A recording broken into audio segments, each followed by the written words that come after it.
Happy release day.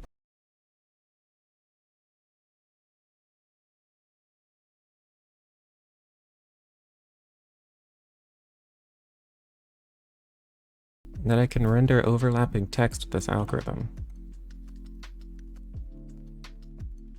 And the number of renders will increase linearly with the number of overlaps, which I'm okay with. Usually there won't be more than probably a couple of overlaps unless you do something really pretty unusual, which is fine. I haven't, however, found a way to just pass an array of these textures so as to do something crazy like this. But you know, I think I'm okay with that.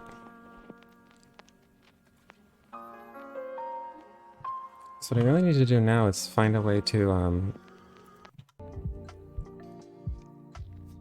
integrate it with Manim. I think that's the next hard part to do. Let me see if this... See what this scene has right now, that's fine.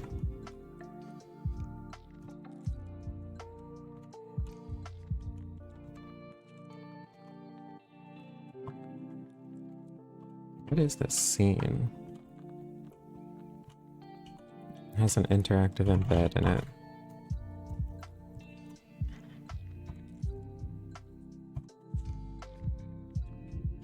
Okay, so if I just look at it, it's just this. Okay.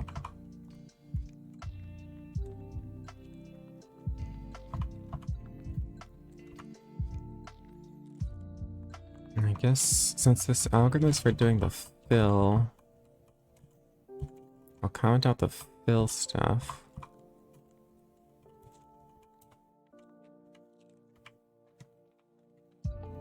Draw stroke behind fill. I'm not totally sure what this does. Back stroke shader wrappers.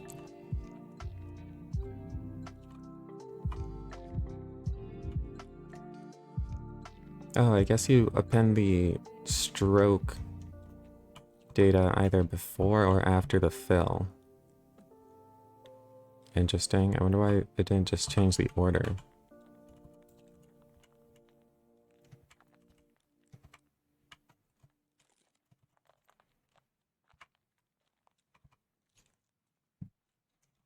Okay, so if I run this, it should happen with no fill. Yeah, like that. What I'm going to want to do is bring over the logic from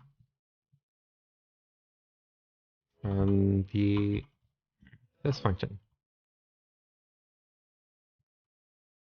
It all starts with a curves list, which I have to create from the object. That'll just traverse through the object so I can find all of the children that actually have curves or have some data.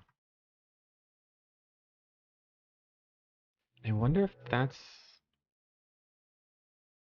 It'd probably be better just traverse through this. So if I did like family members or something like this.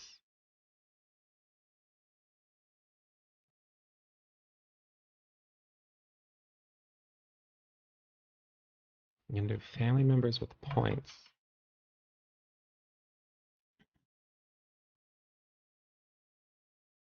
And I guess that's something that all quadratic Bezier objects can do. I wonder if I should do it here, since this is already traversing through all of the family members with points. And then push this data into a shader wrapper, although this algorithm doesn't really fit into the structure of having a shader wrapper and then rendering the data from that shader wrapper. Unfortunately. I think I'll just rewrite this. So I do this. I'll do I'll even name this the same thing, curves list.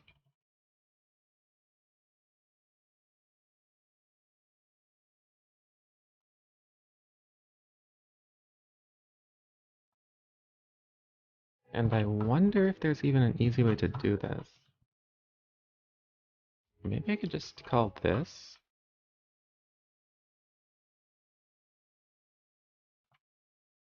Can I just do... Actually, I won't try to do a list comprehension. I'll just do subobject, then I'll do um, curves list dot append. Okay. Get points or get all points.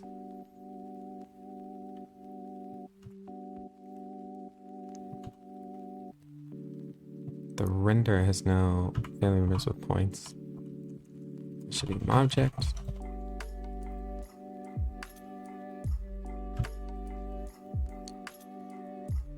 Okay.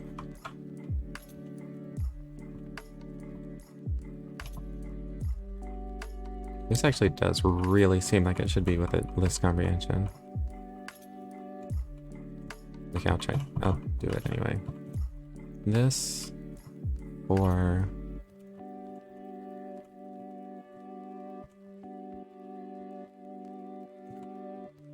yeah, submob get points for submob and the family members with points. So from there, Blake 4096, what's going on? So now that I have this list, I have a list which contains all of the points that need to be rendered. I'm going to try to call this same function organize curves, since it's fairly self-isolated.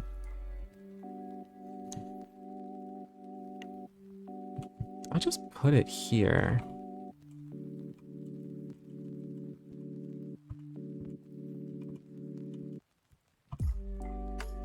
I'll probably want to move this somewhere cleaner at some point, but for now, I think here is fine.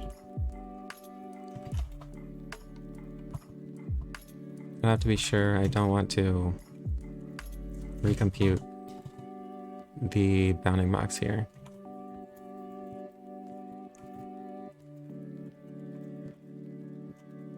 I won't want to do that when I really use this, but as for the rest of this, I'm just going to call organize curves the same way I do here.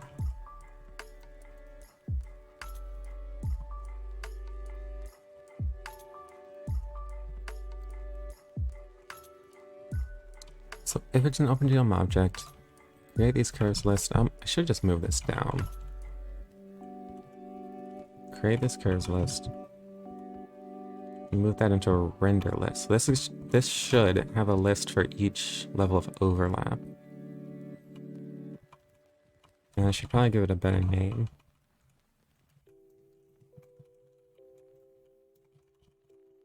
Non-overlapping layers. And I want to print this.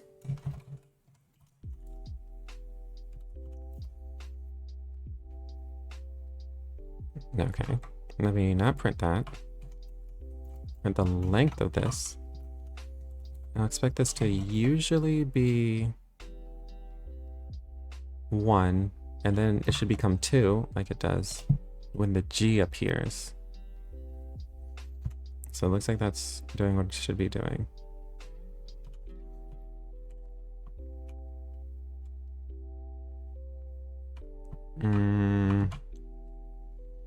I will have to convert this to normalized device coordinates though, for this to work. Well, currently,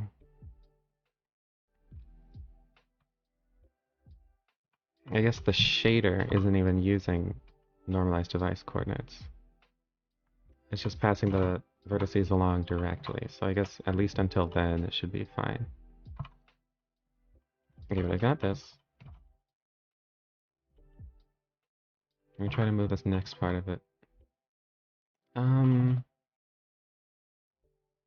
I think I'm gonna want to factor out this function though. This is like kind of huge to be just in the middle of the function here.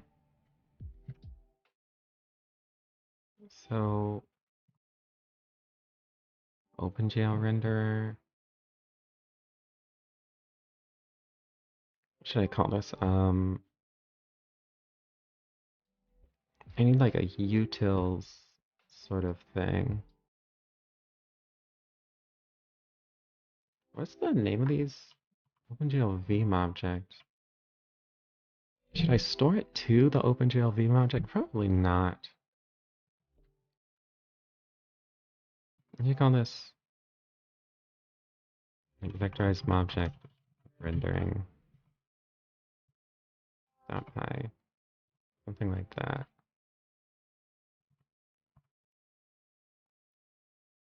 Then I'll bring in this.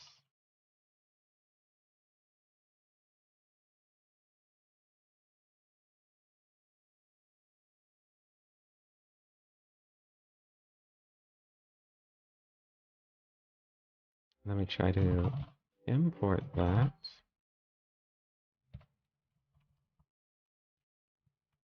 So I'll do from dot vectorized object rendering.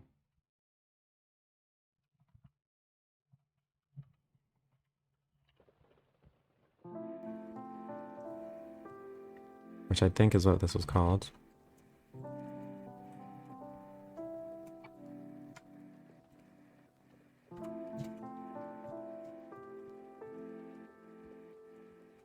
If I can find it.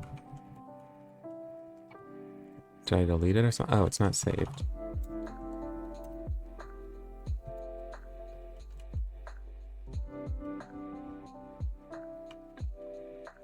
So now you do from dot vectorized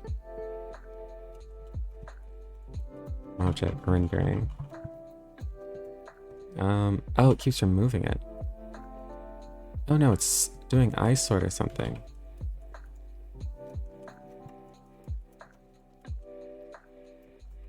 Just kidding, I don't know why it's destroying my line.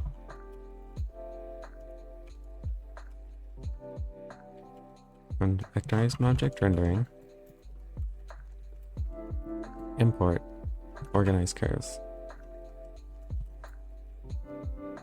Great. Okay, so now I should be able to do this. Do that. Doesn't recognize the import right now, but I think that's because I just added this file.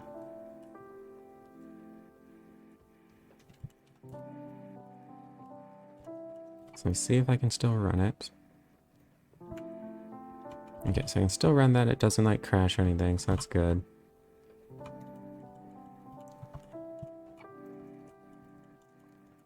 So now I'm gonna want to render each of these layers into its own texture. So this, I want the non-overlapping layers. Render list to vertex array object. We'll have to bring that over. Okay, and I'll have to get a shader for that too. So I wonder if I want to... This actually is kind of a... Could it be a shader wrapper or whatever? But honestly, I don't... I want to move away from shader wrappers and move toward vertex array objects. So instead of creating a shader wrapper object, I think I'm going to more or less just copy this. Though I will want to use probably the shader object, since that caches them.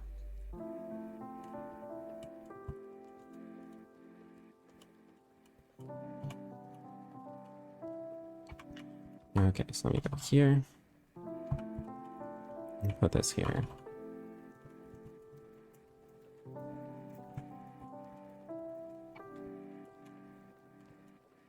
And numpy, and I'm going to need a context. I wonder if I even want to have the shader here. Do I get anything from that? And I think I do, actually. We open up shader.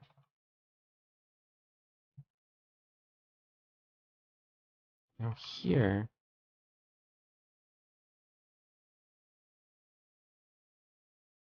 when I pass a name and get a shader that way, it's going to check this cache, which is pretty much better on its own. First, it's going to look in the folder, but after that, it's going to check this cache. So that, just for that reason, it's probably better to use the shader class. Other than that, I don't think I need it to do that much. It's a render function.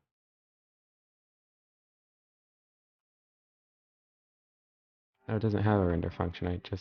I've been creating a mesh and stuff, which I probably won't end up doing with this, in this case. But I will have to still have to pass that context. So here, render list to VAL, pass in self.context,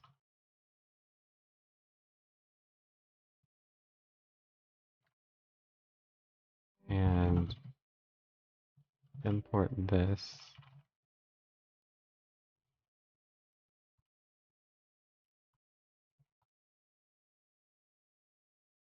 Context argument. Now that I have that, all the CTX variables, I can replace with context.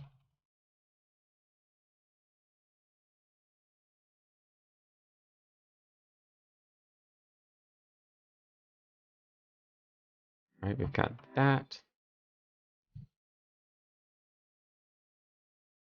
Now I should replace the shader with a shader object.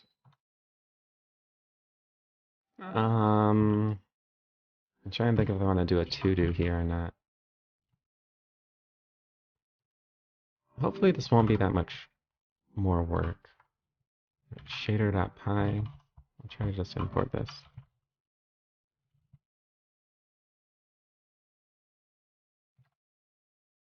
So I can import it there.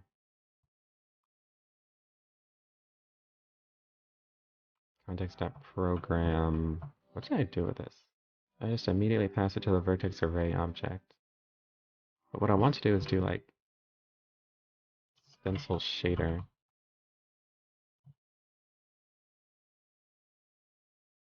I think I can just pass the name like this. Well, the context first. And then like name equals this. And then if I place the programs in the directories properly, then it should create that shader. So I don't even totally remember the file structure. But under shaders, then there's each of these. I think I want this vectorized object or something. Well, it's currently under quadratic Bezier, whatever. Fill and stroke. So let me call this, I guess, vectorized object.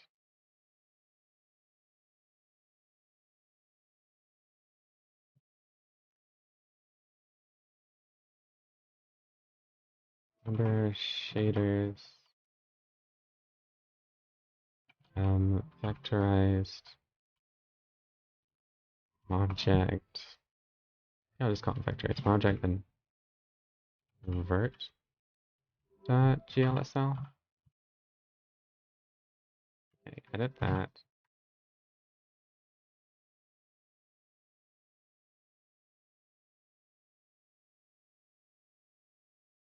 Actually, I don't think it makes sense for this to be called called vectorized object. I think I'll have to call it like quadratic Bezier stencil or something like that. Let me just do this for now. I have to create the directory too.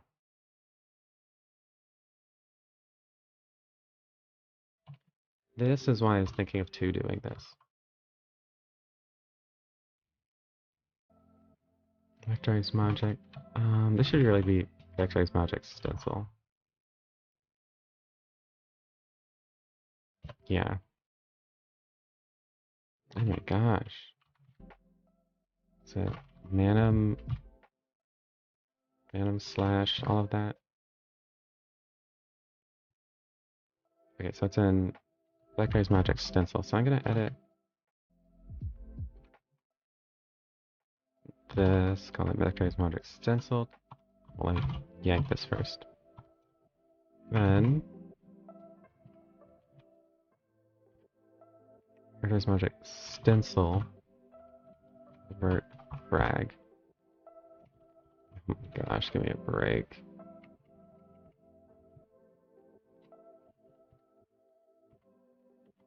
Okay, put that there. This one, Vectorize Magic, that's not gonna exist.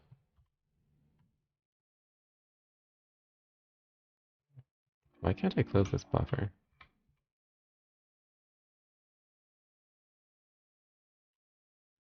Got that one. Let me do the fragment shader.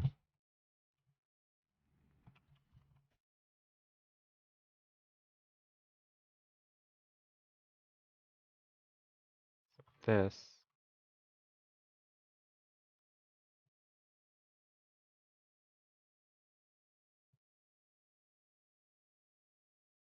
Great. So now I should be able to create the shader like this.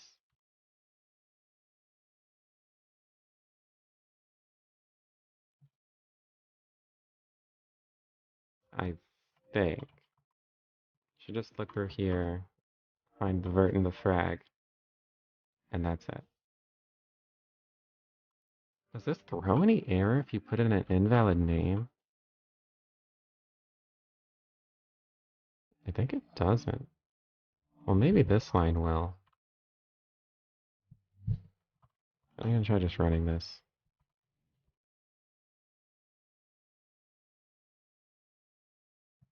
I guess that's good?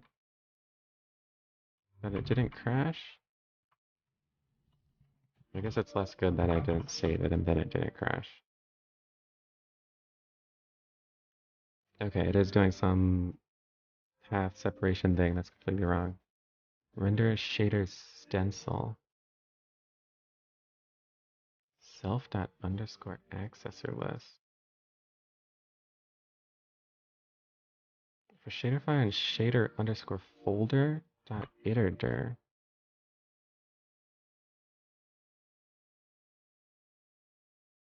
So this is the shaders / the name. Oh, did I just put in the wrong name?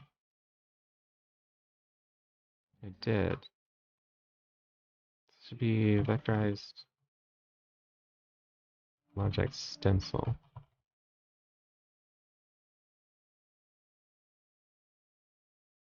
Darn. What's the name of that? Okay.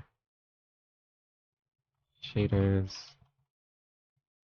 Vectorized. Yeah, this is the one. Oh, it's under shaders default. Man. Shaders default. Take this folder and move it to just the shaders folder.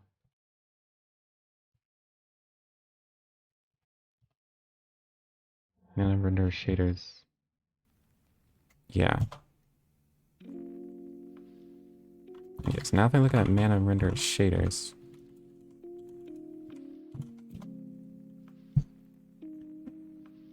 You can see it here. Those are two files. Great, let's try this again.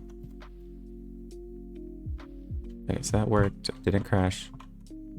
So now I think it's caching that correctly. So knowing that, I'm gonna take this off. This will be stencil shader. That shader program. Great. So I have a ton of buffers open now. I'm gonna try to just close some of these.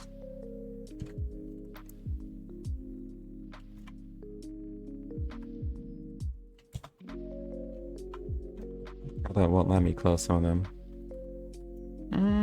This is gonna be a restart them kind of moment. Oh, I shouldn't have done that.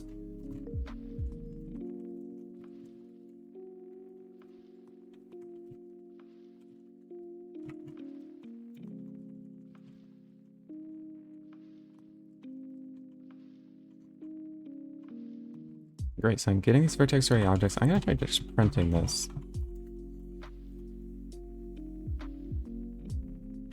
Great. Although I'm not destructing them at the end. Oh well. I think the shader... I guess the shader has its own destruction function, but I'm not using it. Whatever, that's for later on.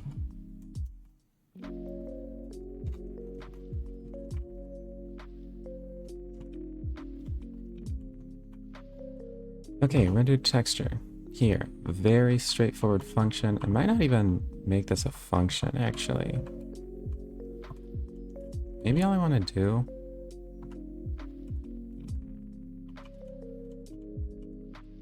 is just put this here and like have a comment.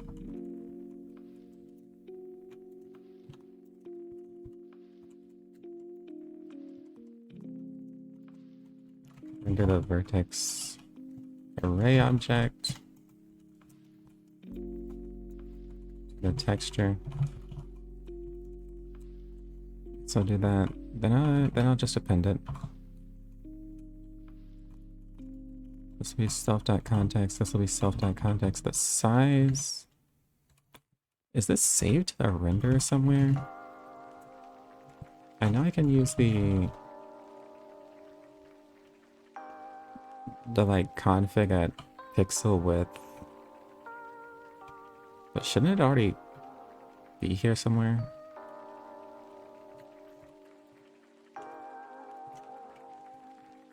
Here's the render window. Size equals size. Yeah, it's just using this. The window has self.size. Let me do self.window.size. I don't even know if it saves self.window, but it probably does. Yeah, it saves self.window. Oh, but self.window might be none.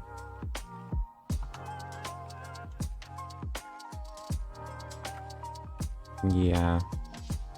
What is this? Self frame buffer.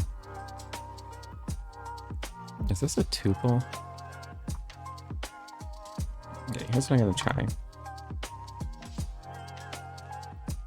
I'm gonna try printing this. Self.get pixel shape. And comment that. Okay, so that's a tuple and that does it.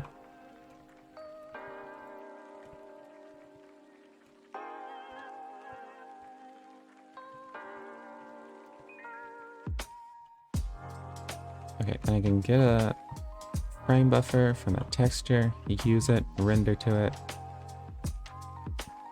Yeah, and that's all I wanted to do. Then append that to the textures. Great.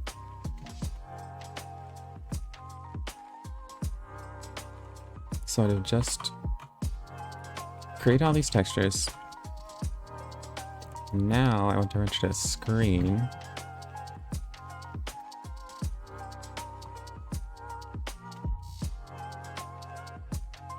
So I want to use the frame buffer for the screen.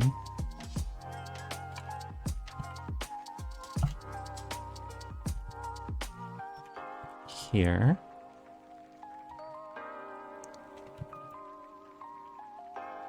Okay, let me just make sure nothing crashed here. Looks fine. Then render the textures to the screen. This is going to require its own shader and stuff. Man, I don't want to Now I have to organize the folders for another shader. But this will have to be its own function. Render list of vertex array object. Yeah. Okay, let me just copy all this. I want to go to the vectorized object details. Vectorized object rendering. And this will have to take a context too.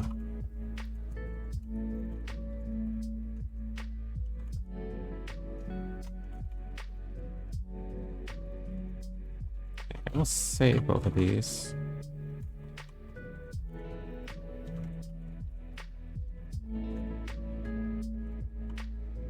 Great. Okay, so it's going to pass this context.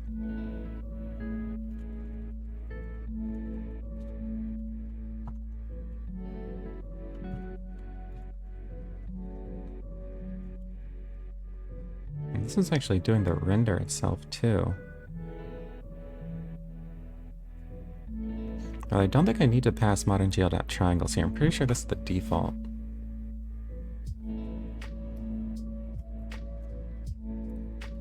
Go to vertex array object. You find the render function because it's vertex array.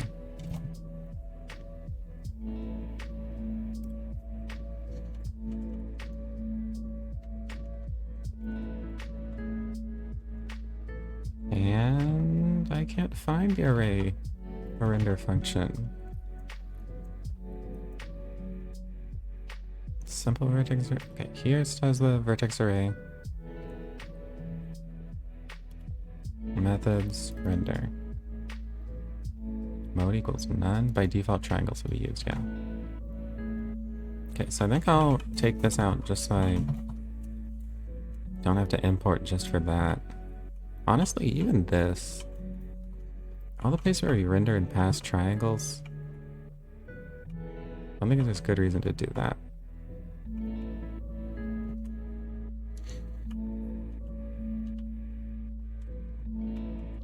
Take this out too.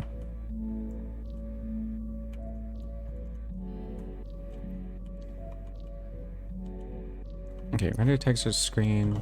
Save that, save this.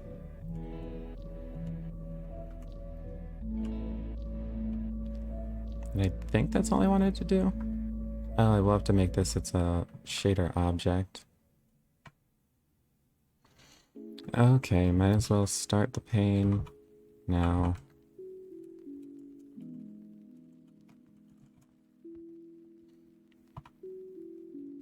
It's default? Is this function still... This folder's still here? No, it isn't. Okay, I guess it just appeared there.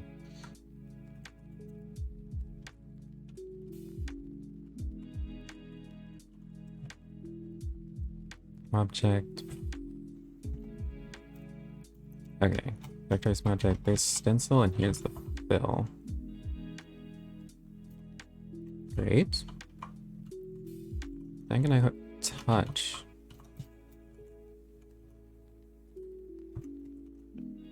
The vertex and the fragment shader.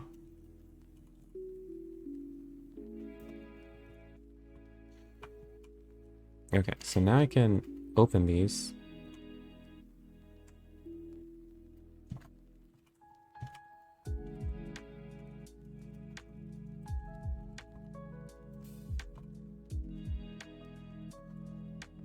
So this one,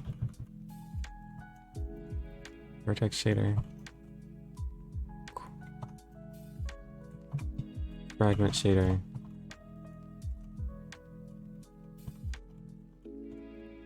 really janky fragment shader.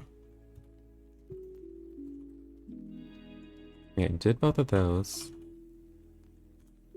Get that out of the way. That I want this to be texture shader.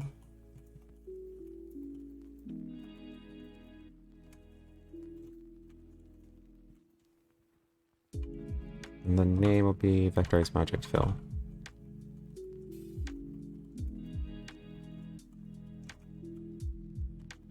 Hopefully I can remove that.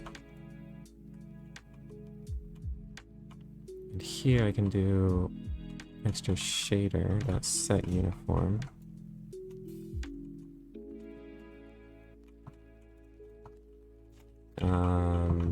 This.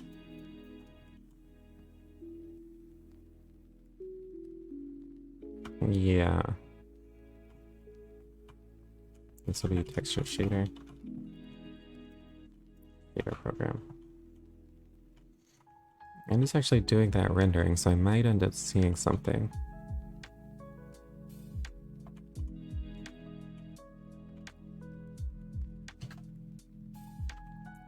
Let's try to do that. Okay, so basically it's OpenGL object here. It's going to render the fill like this. Then it will continue and render the stroke normally. Oh, did I just delete those?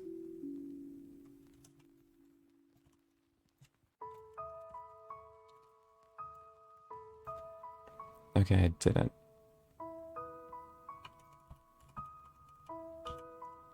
Great. Okay. I think that worked. It's like projecting the letters. Which does make sense, actually. Because it shouldn't be rendering these unless it's completely filled. And it's not doing that right now. Although, as for them... Why would they be emanating from a single point, though? Why is that happening?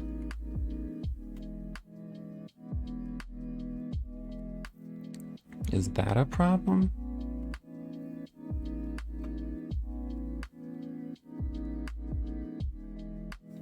It might be. But before I can really address that, I have to handle the normalized device coordinates.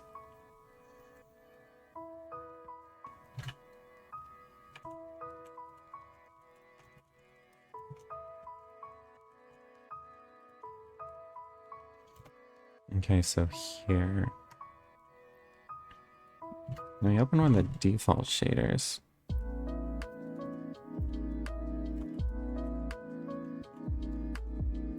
This one, so this just takes these matrices in.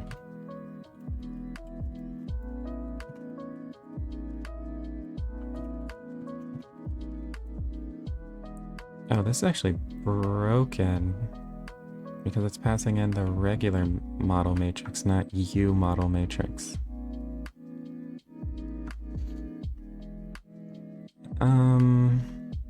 I think I'm gonna try to move away from all of these prefixes.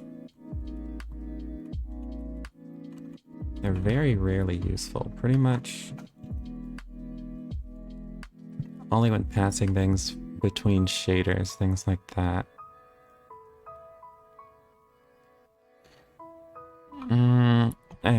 I'll keep it for now. I keep going back and forth on this.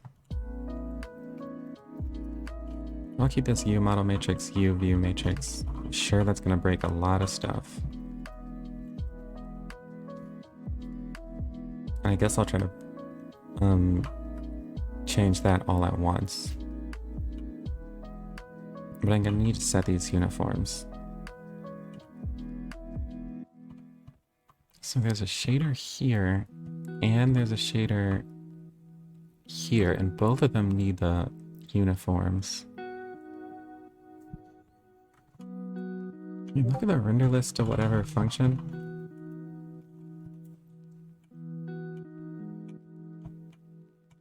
This is where it makes that shader.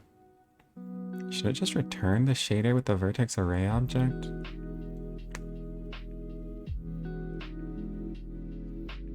No, that wouldn't really make sense.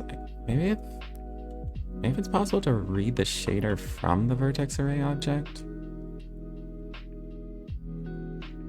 But then when I'm doing the render textures to screen, probably I'm being pretty much the same problem.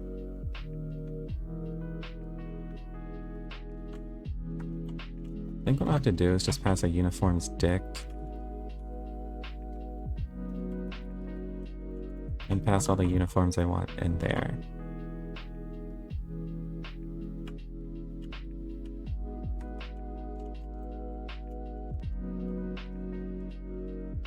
Like this. Yeah. So then I can do this, and for the uniforms dict,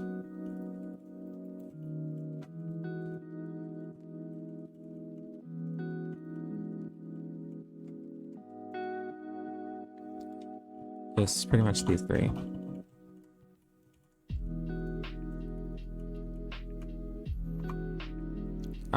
And actually this won't even work because the model matrix will change between mobjects. At least for the model matrix it won't work, I guess.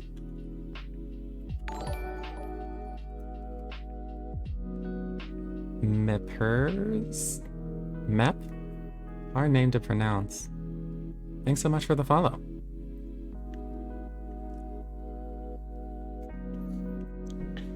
Okay.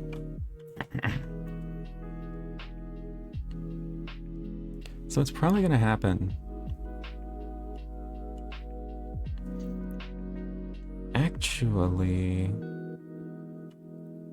is this even...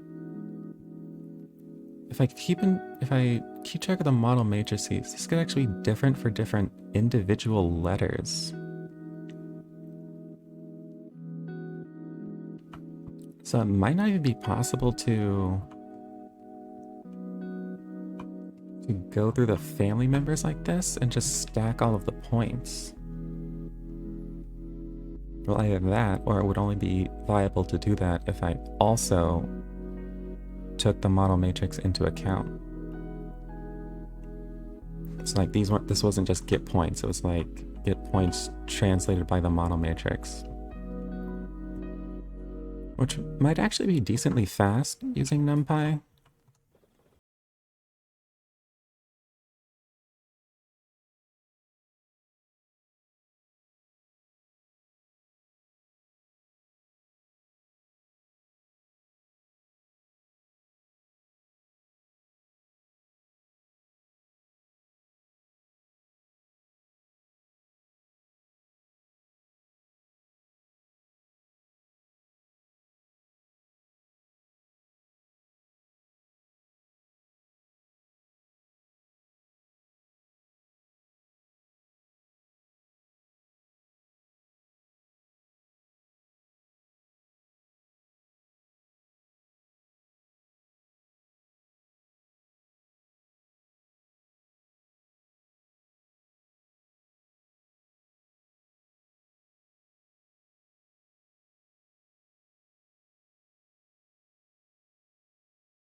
all that needs to be done with that.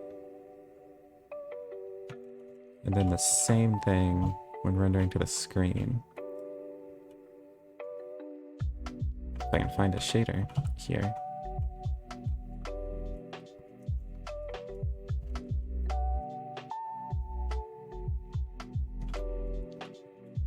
And I think I can bring the shader down quite a bit. Yeah, I can bring that down to here.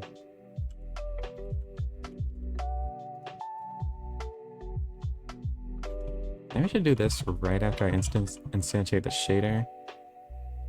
Then add these textures.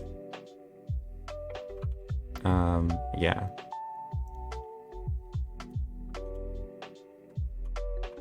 And here I did it as soon as I instantiated it too.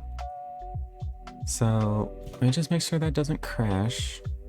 And it does.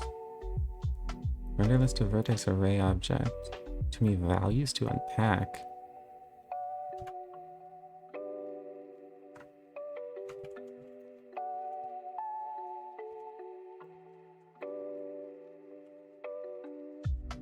Only returning one thing.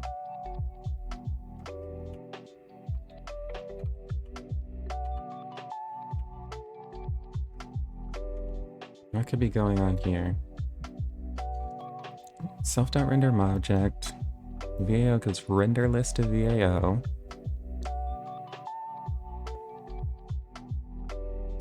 Then too many values to unpack. Oh, it means here. List.values. Expected 2. Isn't this 2? For uniform value and... If uniforms is a dictionary... Am I bad at Python?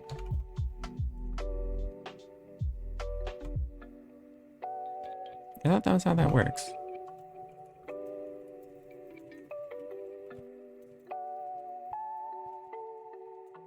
I had like a dict like this.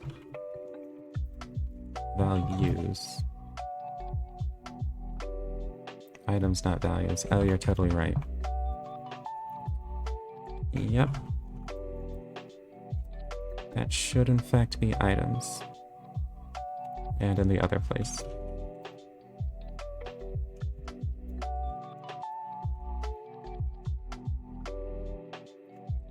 Okay. So that didn't, did the same thing it did before, which is good. Let me open up the default shader. Pretty much going to, this should be a 1.0 first of all. And then in this shader, pretty much just gonna transform this the same way.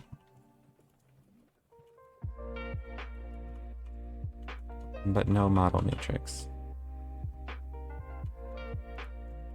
There's an extra space here too. That shouldn't be there.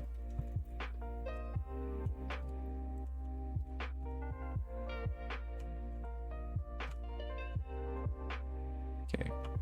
Just view times projection matrix. So that's great. Is this the default one? Close that one. Then the fill part of it. Same thing.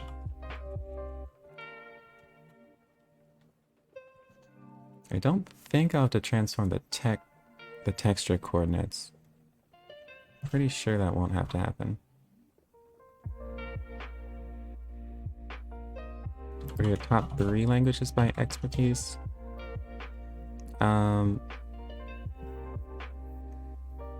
Probably Python,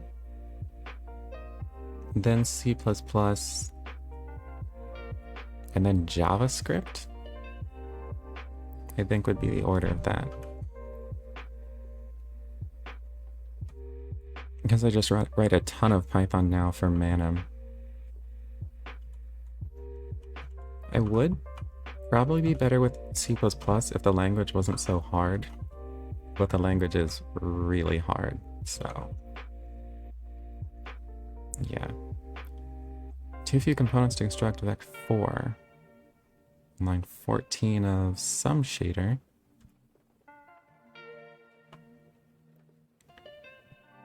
Invert. Oh, this is a Vec 2 right now.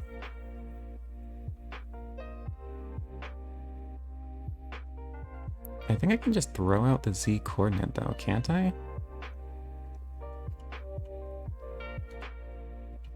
Fill and the stencil. Am I able to just throw out that Z coordinate? Here it's taking a Vec 3 and here it's taking a Vec 2.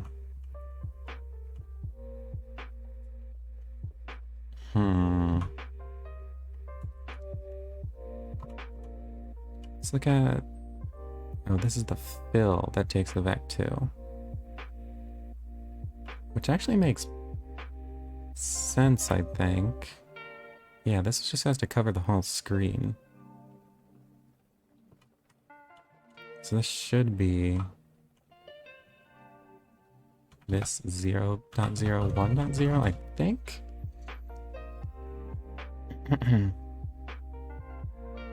Since there's no depth buffer. Yeah, this is what I'd want here.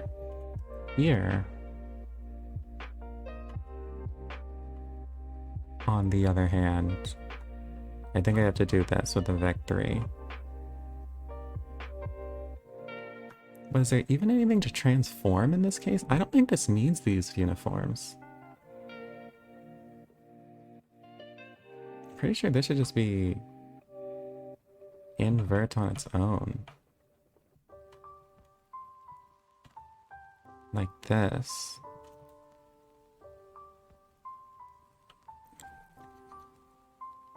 Because the texture needs to cover the entire screen anyway. And I'm passing these coordinates, which cover the entire screen. So those don't need to be transformed. They're not even in Manim coordinates, so that wouldn't make sense. Yeah, so I don't need it here. So let me take out this argument.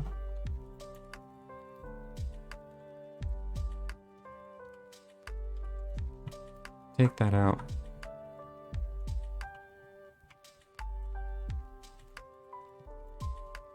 And here, take this out.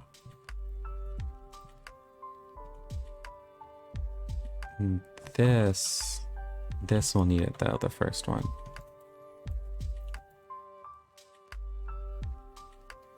Okay, it's still projecting from that middle point, and why is it doing that?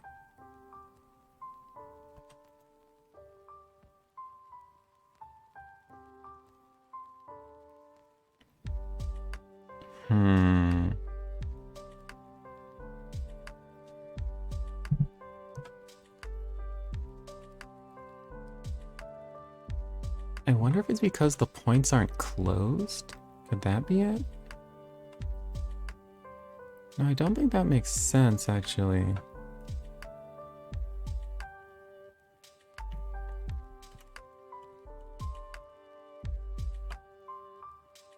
Let's see.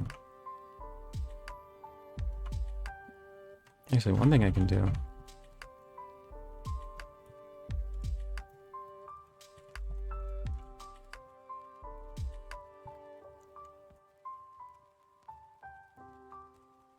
It's here. Make this non-overlapping. Don't think that'll make any difference. Yeah, it doesn't. Or at least it works both ways.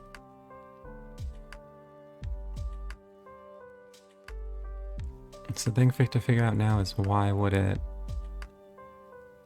is it emanating from the middle like that?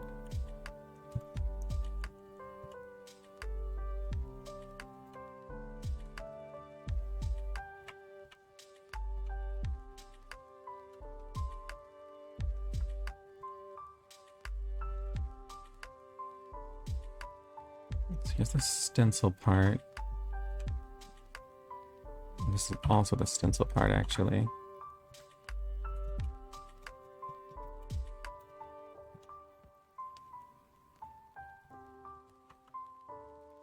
If texture chord at 0, So it's just doing the same equation, checking if that's odd. Well, not checking if it's odd, but writing 1 over 255. Then the next shader, it'll check if that's odd.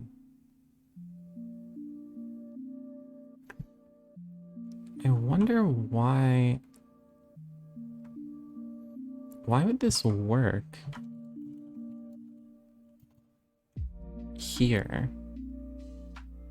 Here it's obviously not emanating anything from the screen. From the center of the screen.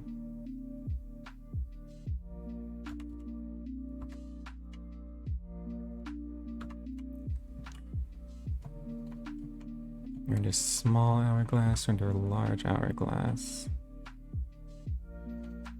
I have to ask myself, why would that happen? Now that I think of it, if there's a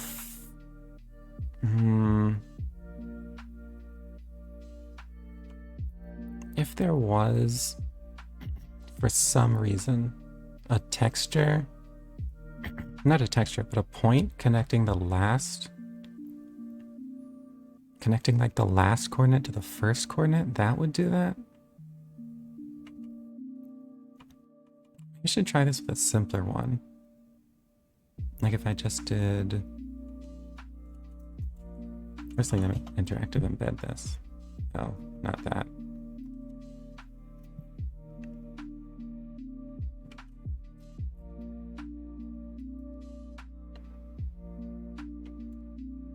Other than that, it looks like it's doing what it's supposed to.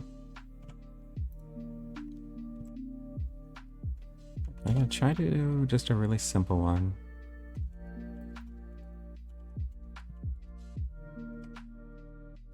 GLV object. I have to do like data points.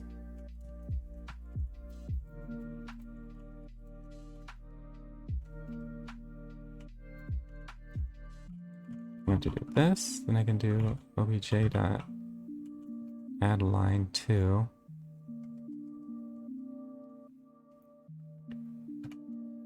Then I'll do right. Maybe actually make this up plus left. Then I'll go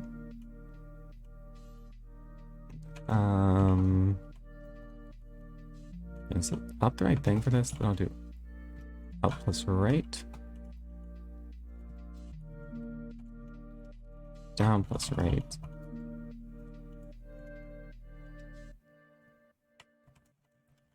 Down plus left. And then back to up plus left.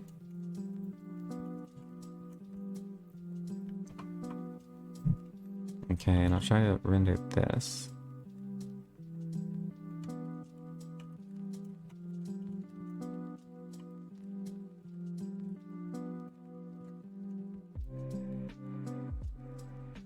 And nothing appeared. I guess I have to... Wait, the fill color shouldn't matter here. Just the fact that this is an OpenGL vector as my object should be enough.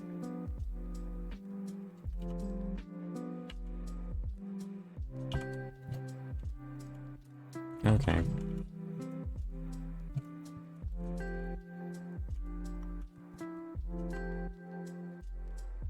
Yeah, it should be going in here. Let me... I'm just gonna... Okay, putting a breakpoint seat here, see if it ever gets to this point.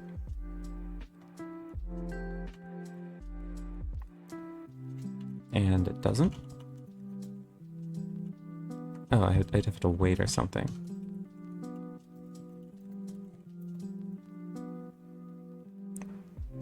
Okay, that works, but it might have been emanating from the origin. So I have to do obj.shift right, like 2 times right or something. Okay, and it is doing that. So let me see if it was always doing this. If I wonder if this... No, okay.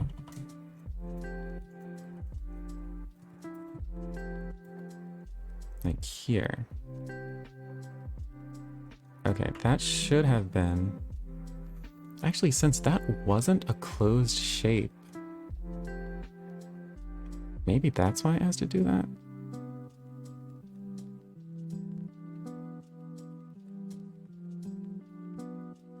To close that shape, I would have to do like a line back to up plus left.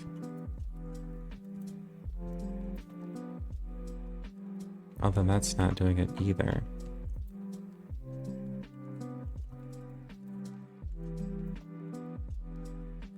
Okay, I gotta figure out why that's... has that triangle, that extra triangle there.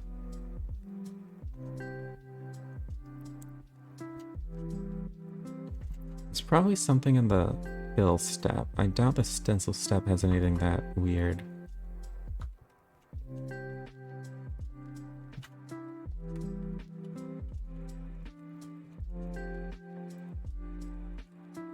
Okay. Texture chords equals 0, 1 dot repeat. Shape at 0. I forgot what these are even doing. Oh, this is to fill most of those points.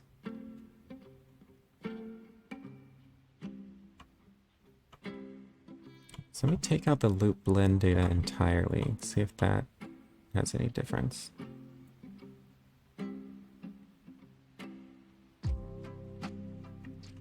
Vertex data.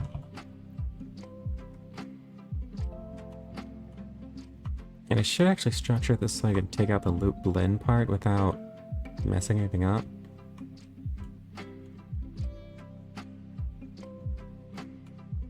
So this vertex chord should just be vertices.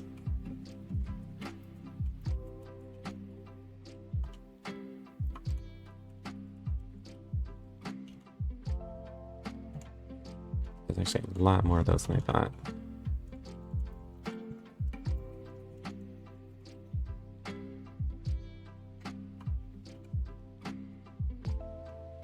Oh, and these too.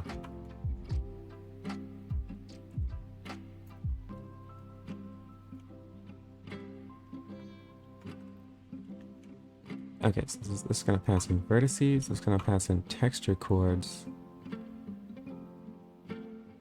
The indices will also be fine. Okay. I'm going to put this back in to make sure the renaming didn't crash anything. Which it did. Of course it did.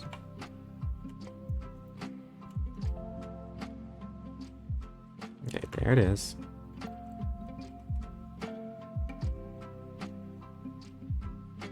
Oh, these actually have to have different names. This will have to be something like stencil fill vertices.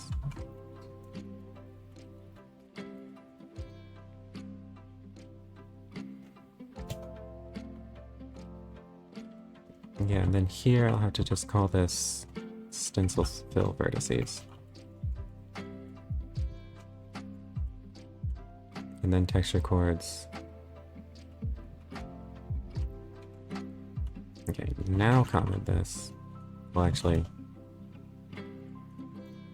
should make sure that didn't crash anything. Okay, that's the same. Now I'm gonna take out the loop blend part.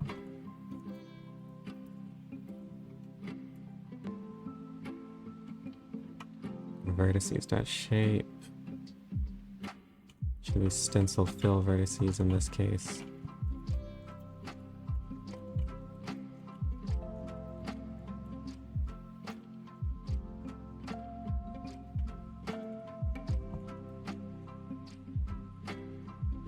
Okay, so now it's running with just this.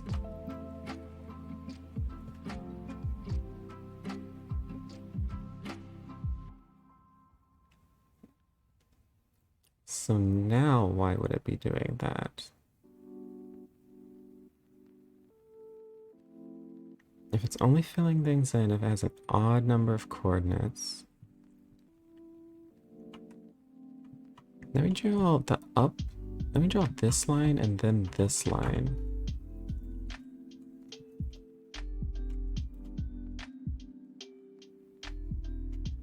So this actually isn't a closed shape.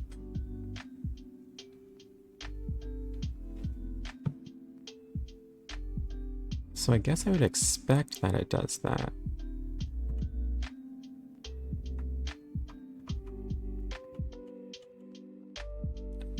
The indices here. Let me print this out.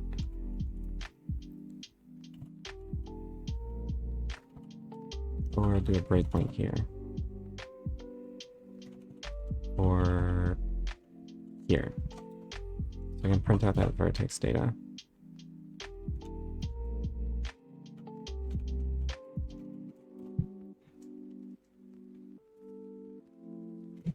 Okay. And the texture chords are pretty much what I expect.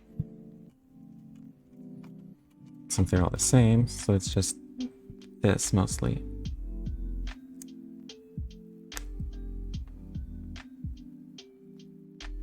And what are the indices? 0, 1, 2, 0, 3, 4.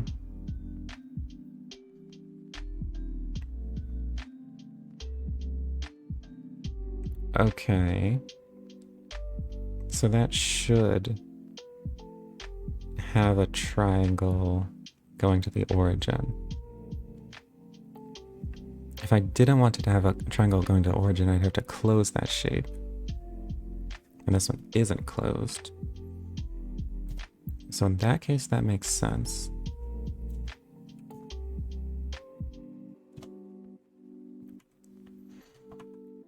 Now if I close the shape,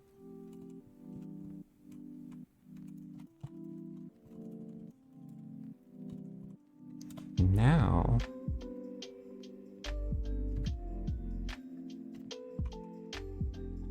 was it vertex data or something?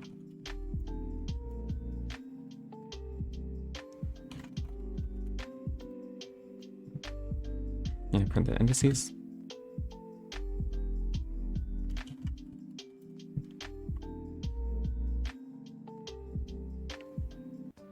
One, 1, 3, 1.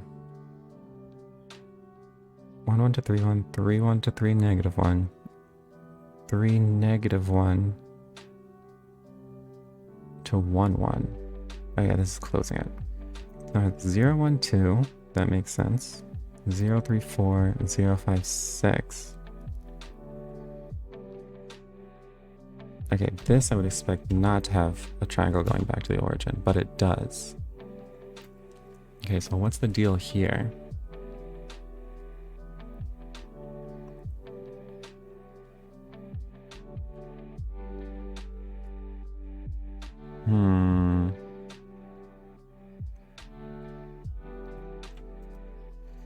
This is the case to look at.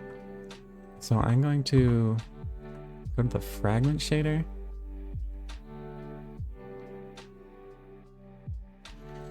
What would be helpful here if I could render those textures directly to the screen?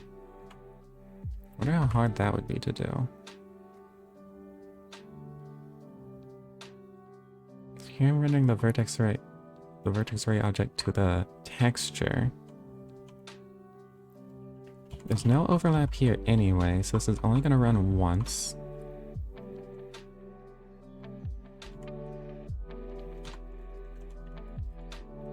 So I want to render to the screen here instead of a texture.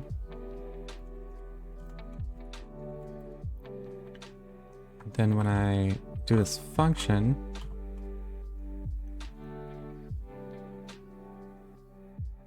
render list to VAL.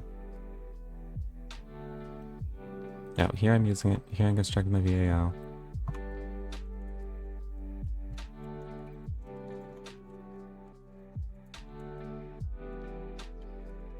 Whichever shader this was, Vectorize Project Stencil.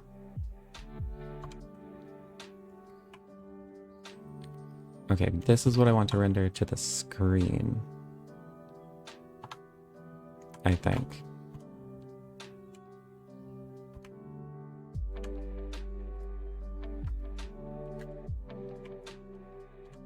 Use project stencil. This is the vertex and this is the fragment. Okay, so this should be drawing those same triangles. So this should actually appear just black. That's what I want to see. But it shouldn't crash. Huh. My sleep schedule is really bad too. Kind of a problem, actually. But yeah, hopefully we can both get that figured out.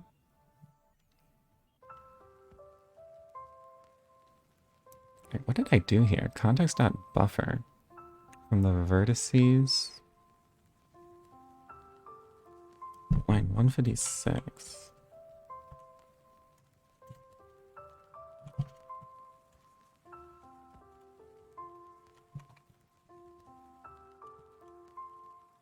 Context.buffer, vertices.2 bytes.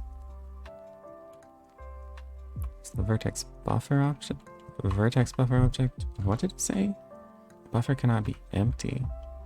Why would this be empty? 4:30 a.m. Yep.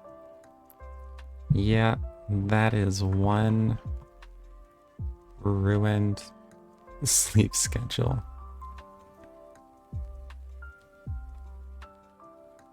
I know that feeling. Oh, I didn't want to use this at all. It should be commented.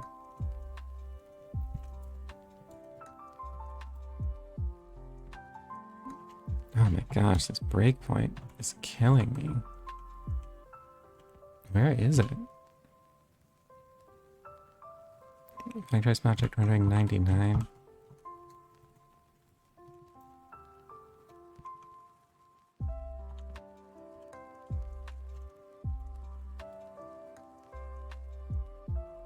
Okay, just black. That's what I expected. Great. So now I'm going to up this. Oh, you know what it must be? I think I'm not using additive blending here. In the texture rendering, in the text rendering, I mean.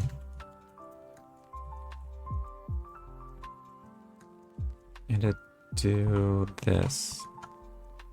Well, blending should already be enabled, but the blend function has to be additive blending. And right now, the blend func is this. So actually, I'm gonna have to set the additive blending function, then do the render, then set the additive, then set this function again. Also, isn't this blend function? I think this has a name. Like, it doesn't have to be typed out like this.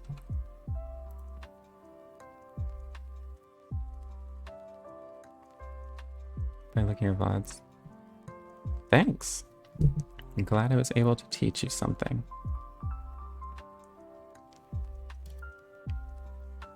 Source alpha 1 minus source alpha 1 1. So this is what we have.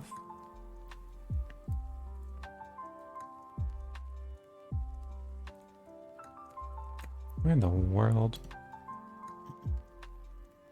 Oh, default blending.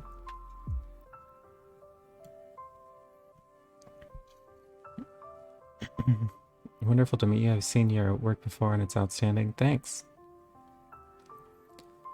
Still have a lot to do, but we're definitely getting there with improving Manim. Okay. This is going to get really hard to see with all this screen splitting. And what I want to do here... The question here is, where do I want to start doing the ad... Oh my gosh, wasn't trying to do that.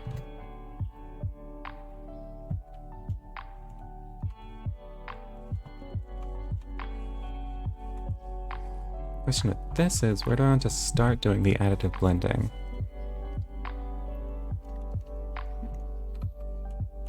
So definitely before this, I have to set additive blending. It's starting to get too small even for me to see it.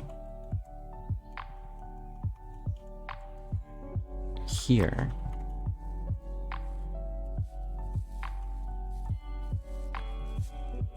Sorry, not as good with the front end stuff, but your doc style for Manim was awesome, and I use it for some of the work I do. Nice, cool reactivity. A lot of the docs work isn't actually done by me. I wrote the first Manim docs, like ever, but those aren't used anymore, right? The current docs are mostly handled by Ben Hackle,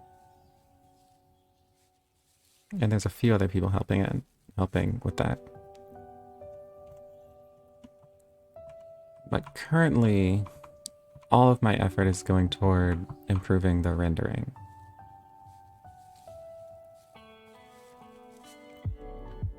Able to earn some money with Manim. This wouldn't be possible without you. Oh, thanks. Maybe one day I'll be able to earn money with Manim. Like, man, I always feel like it's not that good. Yeah. So hopefully it can start. I probably just have too high standards. But hopefully pretty soon I'll be able to actually use it for my own stuff. Okay, so here we got the additive blending. We'll render with that. I don't think that texture render matters for additive blending. I think just afterward, here, I have to set that back. Alright, Manim development. Yeah, I develop a ton on Manim. Thanks for following, by the way. I have one of the most aesthetically pleasing invent layouts. Thanks! Yeah, I spent a lot of time configuring that. It sometimes randomly breaks, so that's not that great. But when it isn't totally broken, it's really fun to use. Okay, let me see if I can make this work now. So I set the additive blending.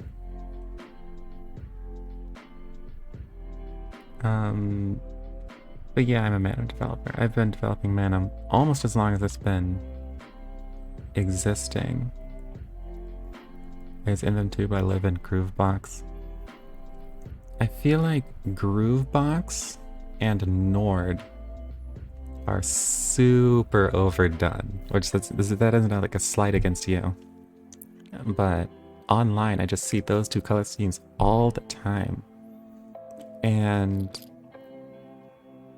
I wish I saw some more variety. But they're pretty good. They're like pretty good. Don't get me wrong. Alright, I'm just gonna see if this works. Great, it worked.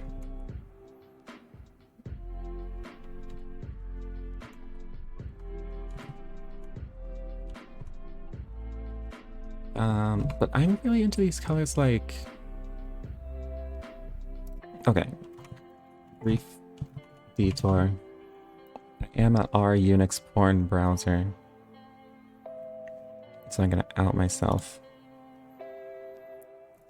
But I really like bright colors with a lot of saturation like these. And my colors are kind of based around that idea. To be like bright, pretty vibrant, and highly saturated. There was an... I wonder if I can find...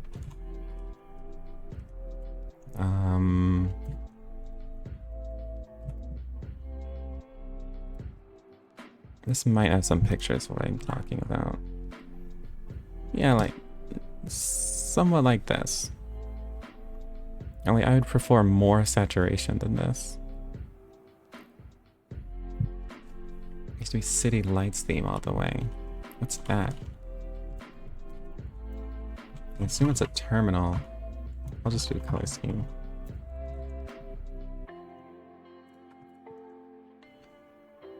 That's pretty nice. It is, I feel like it's a little less, saturation than I'd like, but especially the icons are really nice.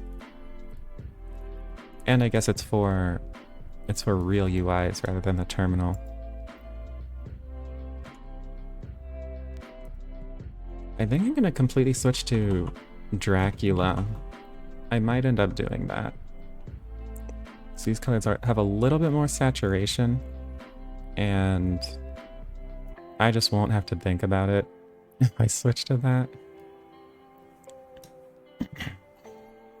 There's the same color scheme in my Manim viz as in my editor.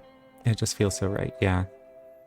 Having that consistency across a lot of things just makes it feel a lot better. That's part of the reason that my terminal colors, well, since I'm using NeoVim, my terminal colors and my Vim colors are the same colors. Sometimes they are. I think in this case, I'm using a Dracula color scheme. But, the spirit of the colors is kind of similar. Jack is pretty nice, supported everywhere, yeah. Back in the day, not really back in the day, but it used to be all about solarized. Like, everyone used solarized. And it was pretty good too. I just found that a little... That was like the overdone thing. And I wanted something a little new. Or a little different. Okay, I need them to stop being out of sync, okay? Then I'm gonna try this again.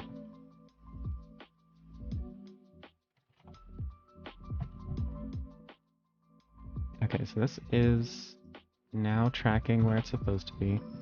It's gonna be a little offset because one is using projection matrices, one isn't.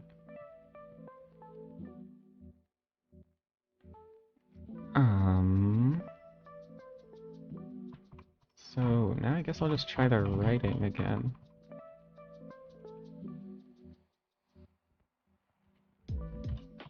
Yeah. Okay, that makes sense too, that it would do that. And the reason is that when this isn't closed,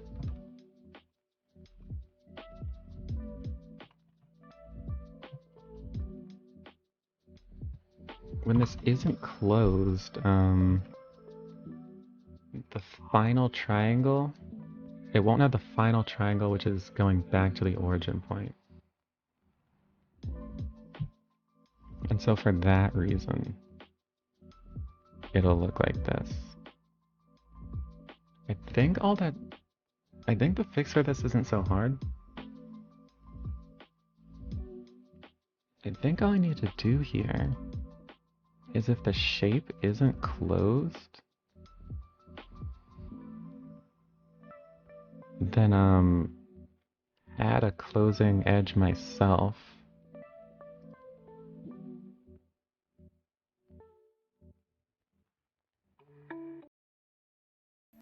I think that's all.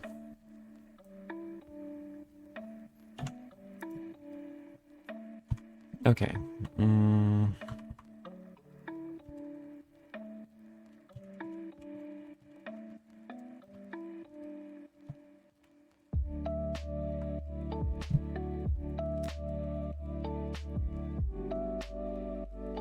I think I can comment that. So let's go not here, but here.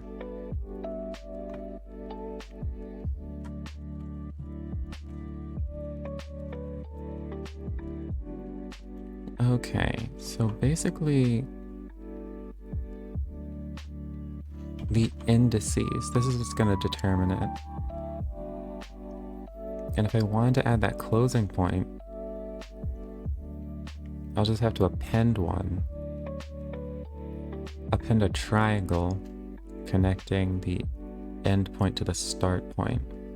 But I only want to do that if the shape isn't already closed. I don't think Manim has a very robust way of determining if objects are closed or not. Doesn't just use like numpy is close?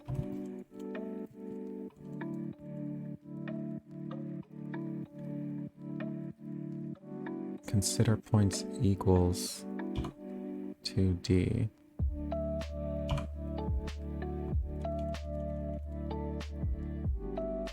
Consider points equals. Okay, I guess it just uses that. Why is this part of vectorized mobject? Okay, I should just read this. Determine if 2 points are close enough to be considered equal. This is the algorithm from numpy to is close, but expanded here for the 2D point case. Numpy is overkill for such a small question. Interesting.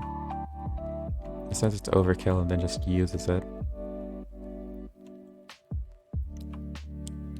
R tolerance, A tolerance. I forgot what these mean.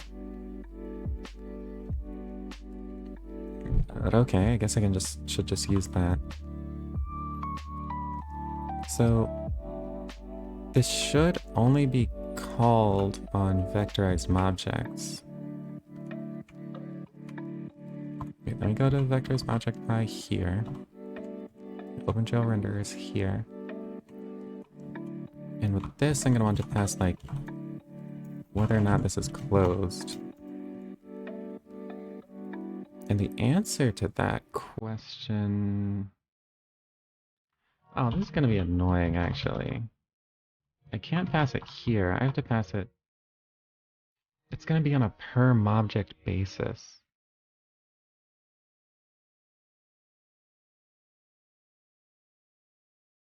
Submobject.getPoints.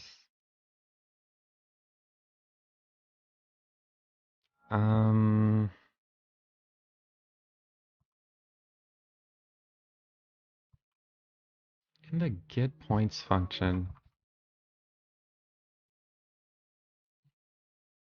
it's points defining boundary. So it's just this. Here I'm going to want to do something like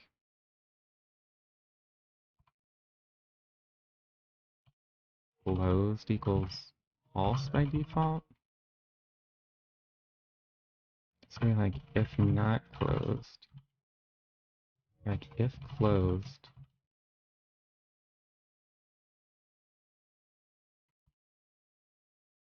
Have an else. What do I even want to do here?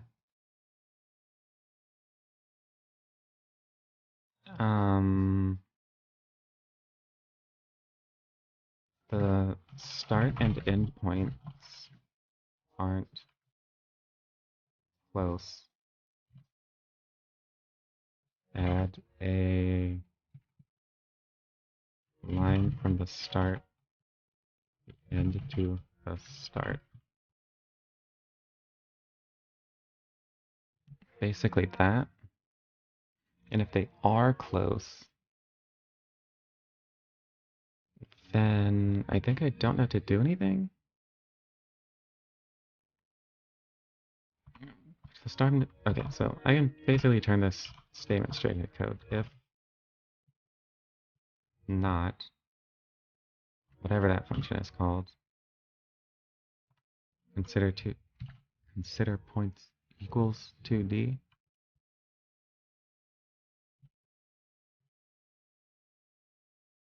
This, I have to get actually points.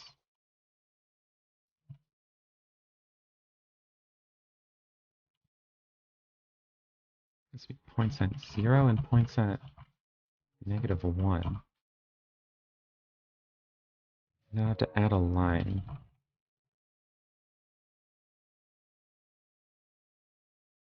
Points at -1 to points at 0.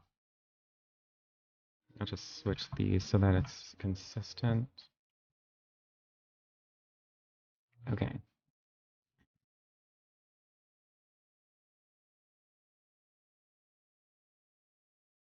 All right. And then,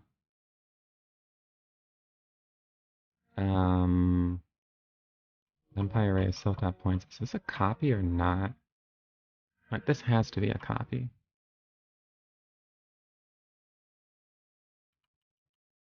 So I think I'll have to do this again, which is looks kind of weird. Because it looks like I should just return points here.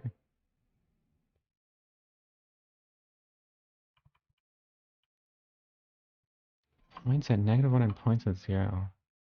Should I just look at data at points? Probably not. This should be fine. And then here, closed equals true. I'm just gonna see what that does, if that helps. Unexpected keyword, that's good.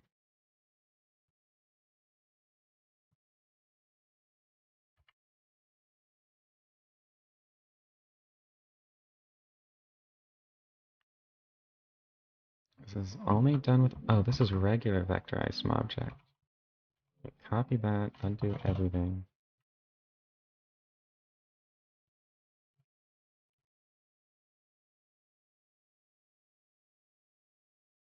Well, don't know where this must be an OpenGL object.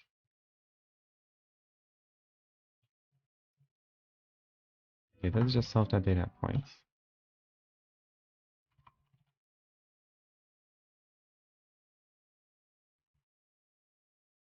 Okay, this will look a little bit, I think this will make a little bit more sense. It's here, if not this, it must be self.data that points at -1. This will be self.data points. 0. I'll just have that. So it's closed, I'll add this line, and then either way, I return self.data points.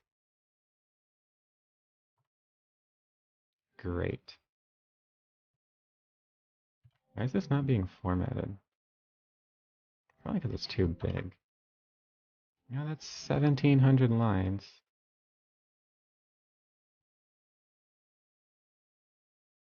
Consider points 2D. Dang. I knew it made no sense for the consider points 2D function. Oh, is it consider points equals 2D? Oh. Yeah, I knew it made no sense for this function to be attached to vectorized object. It doesn't even use the self variable. Okay, guess I'll just put this here. Okay. Negative ones out of bounds for x of 0 with size 0.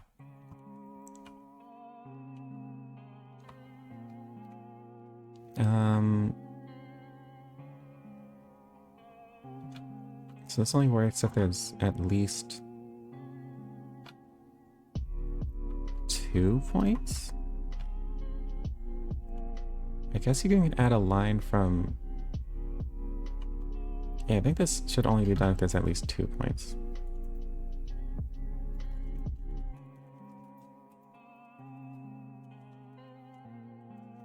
Self.data points.shape and 0. This is the number of points. If this number is less than 3... Well, if there's 2, I should do it. If there's 2, I should. So if it's less than 2, then do nothing. So I want greater than or equal to 2. And in that case, I do this.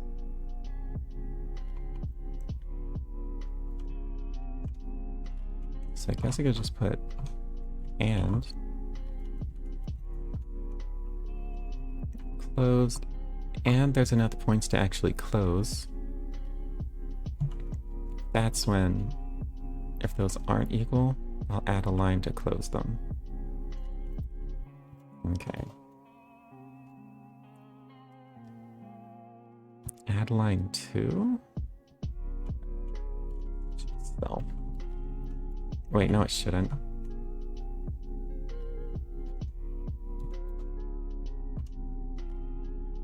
Add line 2 takes 2 positional arguments, but 3 were given. Is the function changed?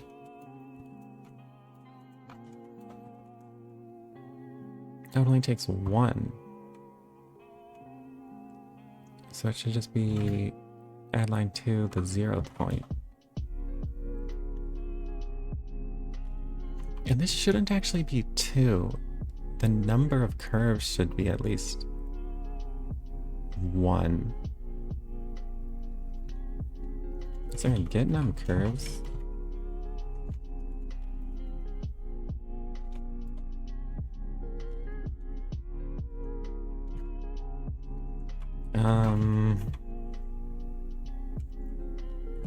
It's like points per curve or something like that.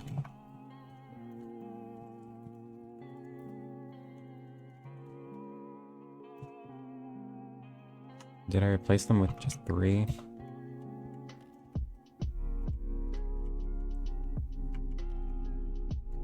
Where's the... It's like per curve, endpoints per curve. In OpenGL geometry that's there. Do you use telescope.veb? Yeah, I am using that.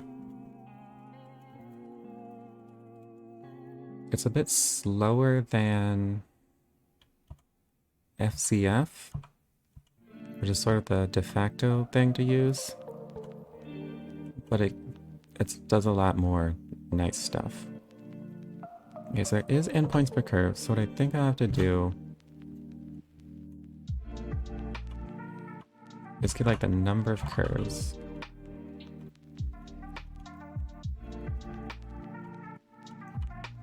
I've been debating about using it. Do you like it? I think it's definitely worth it. Unless you have a ton of files, then it won't make much of a difference. If you don't have a fuzzy finder at all, then you should definitely be using a fuzzy finder.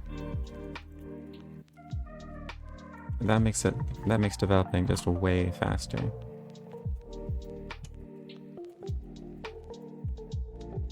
Is this endpoints per curve? Aquabeam, what's going on?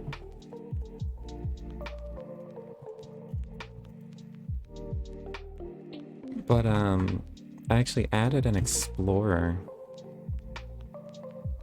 and I don't even know how to use it because I just never use it because telescope is just way faster.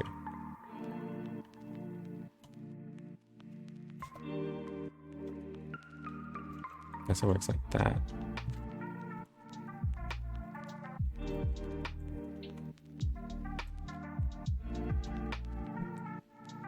But okay, let's see. So we get the number of points in the curve, get the number of points, divide that by the points in a curve. You get this. Now, if the number of curves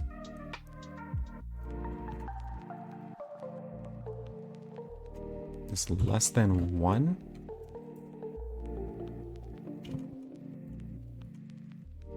then I guess break isn't right. It's only if it's greater than or equal to 1. Do this.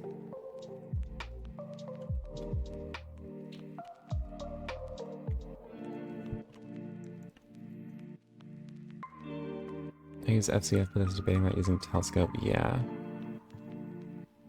FCF is probably just as good. I think the only reason I didn't use it is because it didn't have good NeoVim integration, which may or may not be something you care about.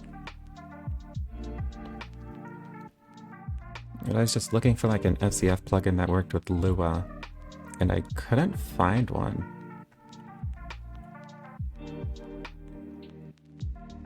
Okay, now I think this makes sense. If there's 1, then I still want to draw that line. let me see if this does any better. Oh my gosh. Wait. Get points. Did I call get points in here?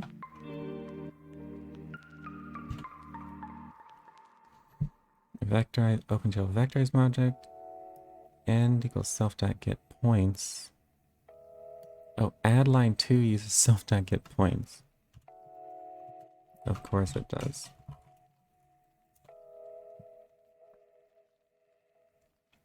It's just been using Vim plugs from JuneGun. Yeah. They make some pretty good ones. So definitely worth using.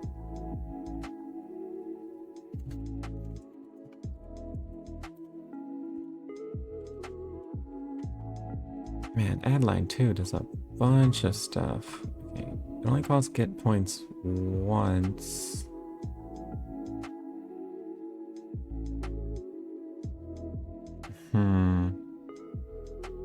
What is self.long lines? I don't really want to mess with any of this. I'll just pass in.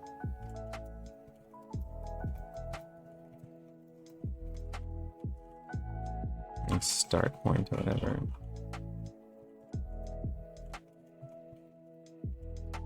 Oh, I guess end point.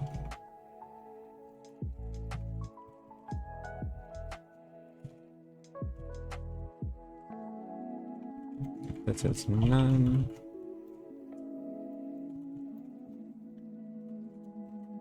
And I can just say end equals the passed in one.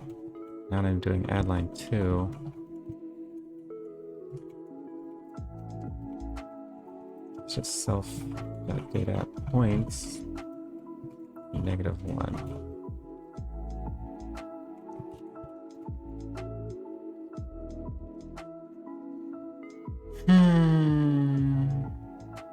The camera has not attributed endpoints per curve. Wait. Is this in the camera? Wait, I am so confused. OpenGL Mobject 293. Here, self.data points divided by self.endpoints per curve. OpenGL camera.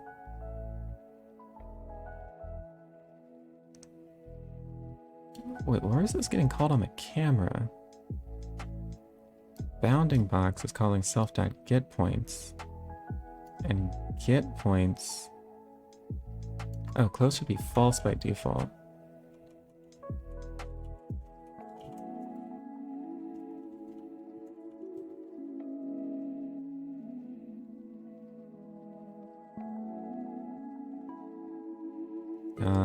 Some random, I guess, alignment bug. 336 and 342. But there were already other problems with this, even with the closing logic. Like, you can sometimes see that line coming from the start. I guess that kind of makes sense. But this makes me think I might have to draw these separately no matter what.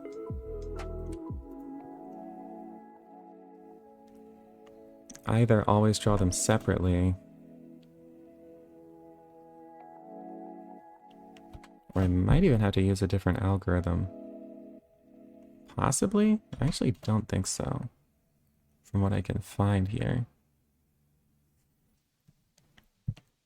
Why would the shapes be misaligned, though?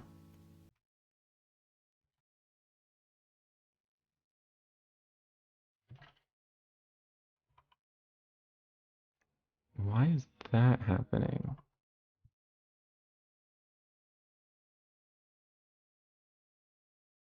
Is that happening when it starts the E?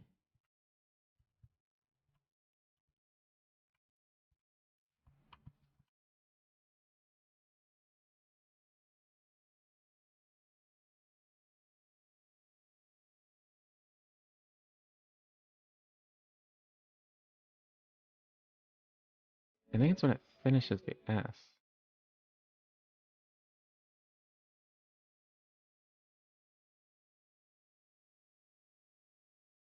Let me scale this up some more.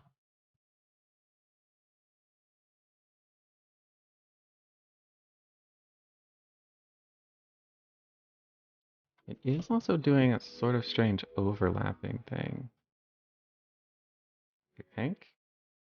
Yes, there's a parts where the outside of the curve is being colored instead of the inside.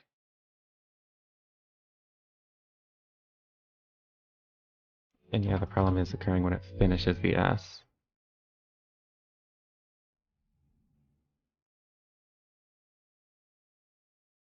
And is there a way around that? I think there's not, but then again, I'm actually not sure how this problem would be solved the regular way of rendering.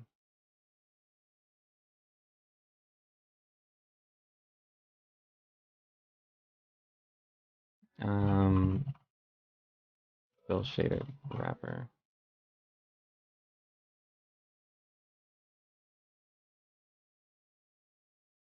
Fill data. Where's the place where it gets the shader wrapper?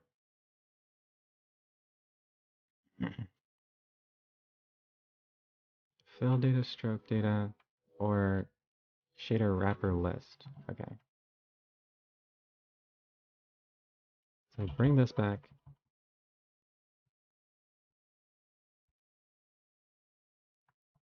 And then not do this.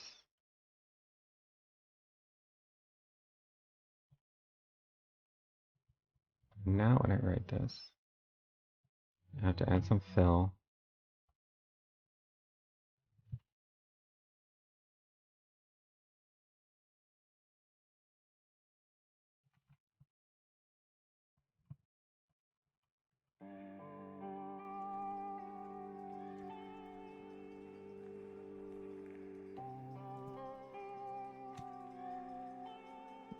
I guess in write it doesn't have that. Do I want to do create?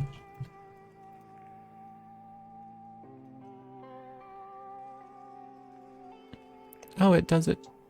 Wait, what? It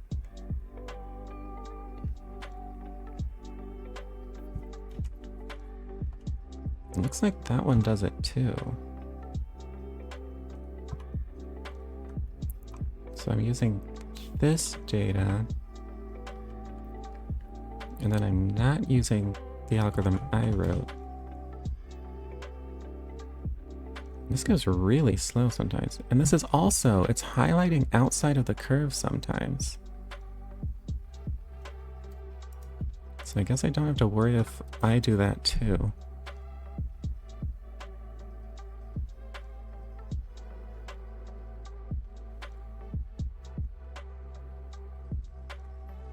Also, I can tell it's slower. Okay, so I can fix this alignment thing.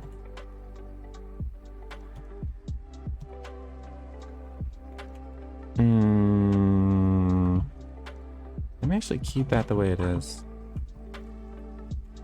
Bring this code back in. Take...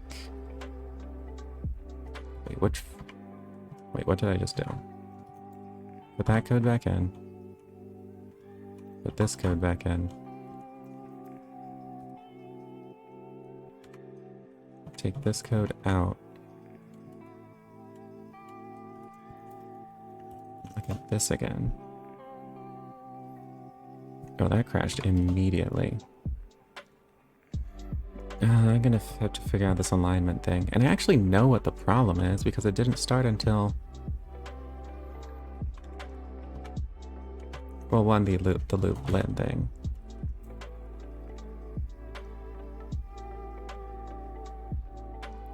I think mine is faster. But this thing about the points not being closed... Let me comment that too.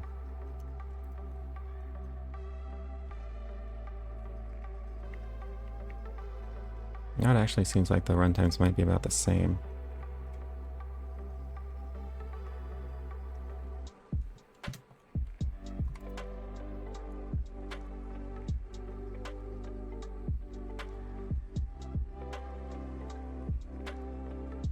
Okay, but it isn't crashing. It only starts crashing when I try to close the point. So I try to do this.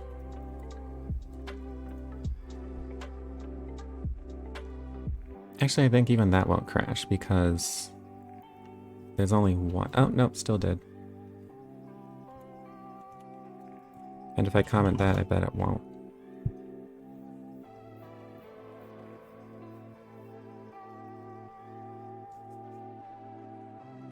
Give it time.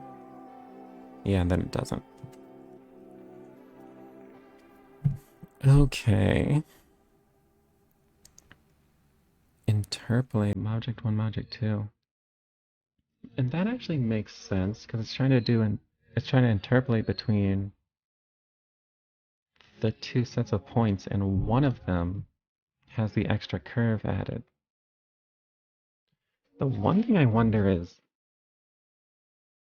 why is the difference between these, what, like 2 curves? Why isn't it 1 curve? Because when I add the closing point, I'm adding 1 curve, so that's 3 points. So why is this off by 2 points? Unless the shape might have been closed twice or something. But in any case, I think editing, this actually just doesn't make sense. Editing the mobject because I want to read the points just doesn't make any sense.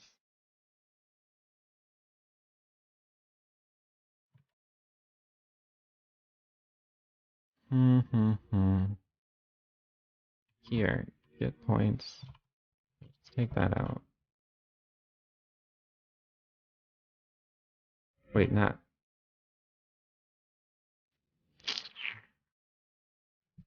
What I could do, I guess I'm copying this data anyway, but I don't want to copy it more than I have to.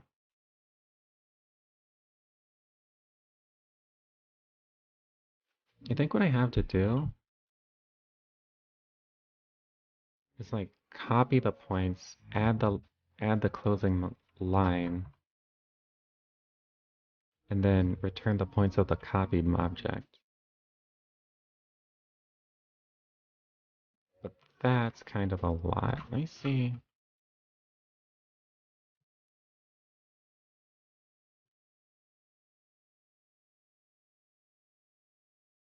Wait, what did I change?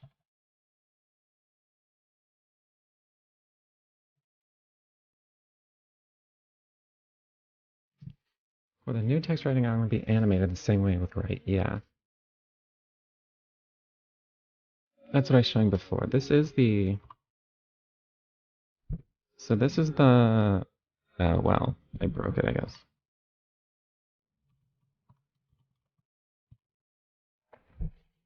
And this is the one I wrote. And... Wait. I keep looking at this just to like find the small details.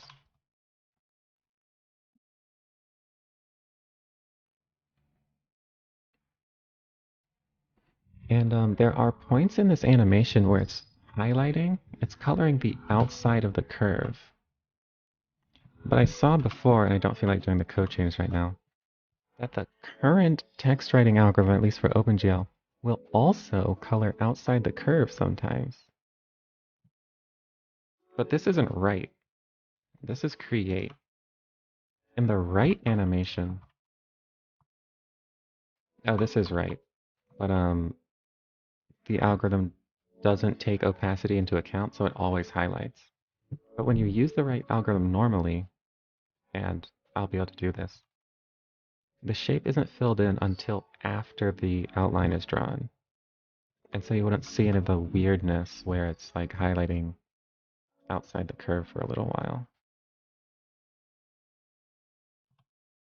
So that's the same between the two of them.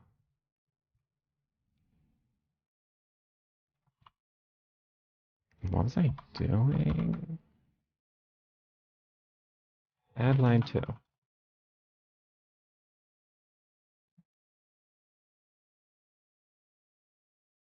maybe what I want to do, if closed,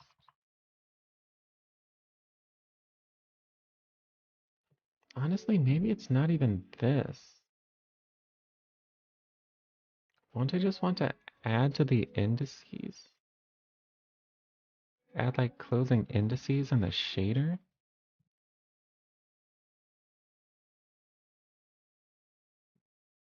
Text writing path starting at the wrong point and temporarily filling polygons outside the letter. The current algorithm does this too. The way it gets around it. Well, here, let me bring back the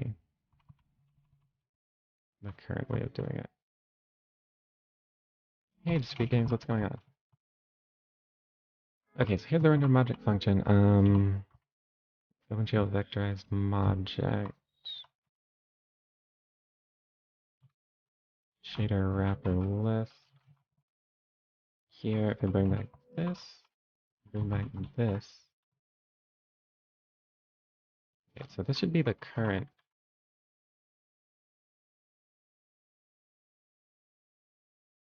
So this one isn't my algorithm.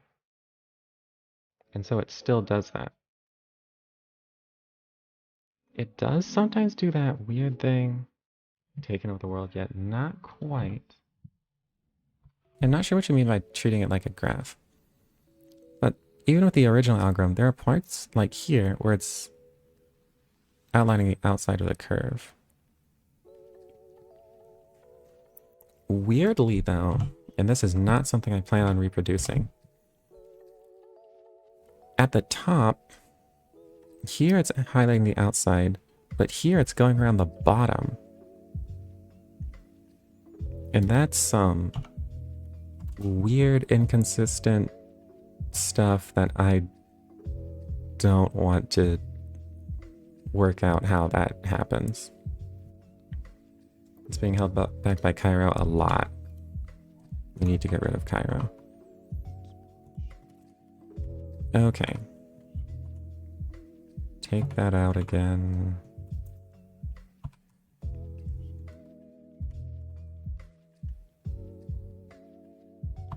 Add line 2. I think you have to copy this. Okay, let me... If numCur is greater than 1, if not, consider those equals. Then I have to do like... object copy? Is it self.copy, I guess? Then like object copy.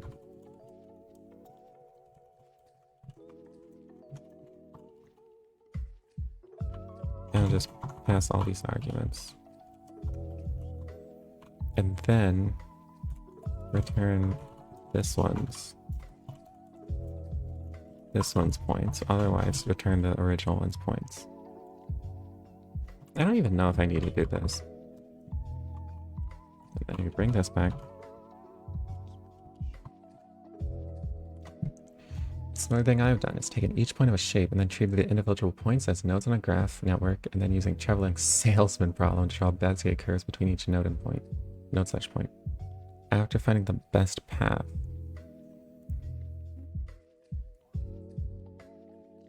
What does the traveling salesman problem do?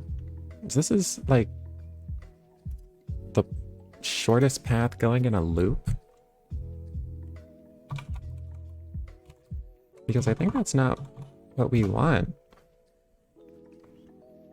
Given a list of cities in the distance, what is the shortest possible route that visits each city exactly once and returns to the origin city? The shortest possible route, but that's not exactly what we want.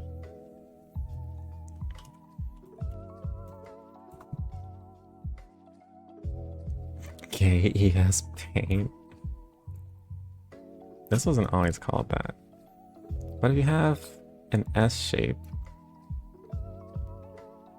is an S a good example for this?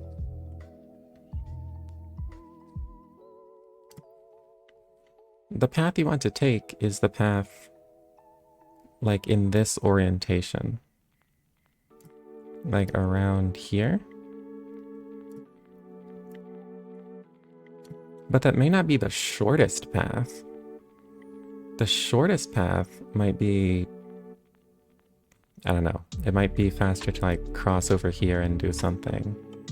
And then like cross back, probably not. My point is, like, this path isn't the shortest path, it's just like the path in this order.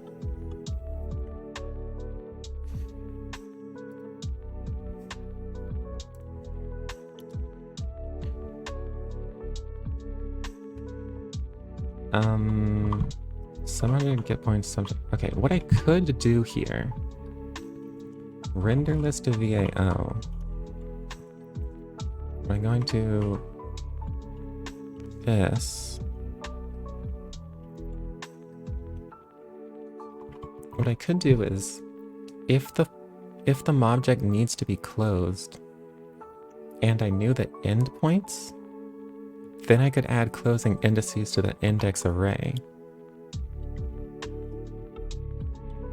But I have to know where the endpoints are of the stack of points. Which sounds like too much work, actually. I don't feel like doing that.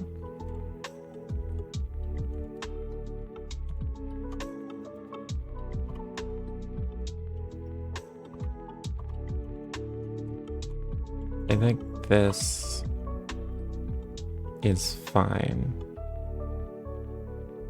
I hope. Okay, now I'm gonna pass closed equals true again.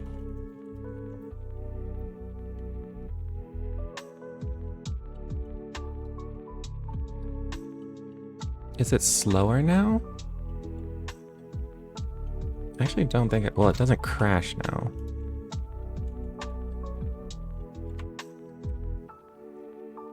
Yeah, let me try more.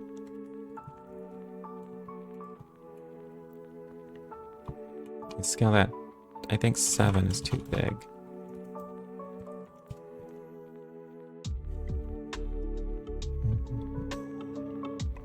Darn! It has that artifacting sometimes. And why would that happen? Makes sense that I was just drawing the outline of a thing as opposed to progressively filling it. I think the progressive overlapping fills is one of the problem. Gotcha.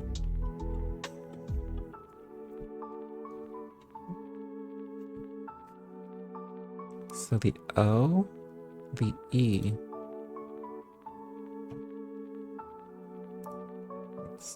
Looks kind of cool. It's getting there. If I can iron out these last few bugs.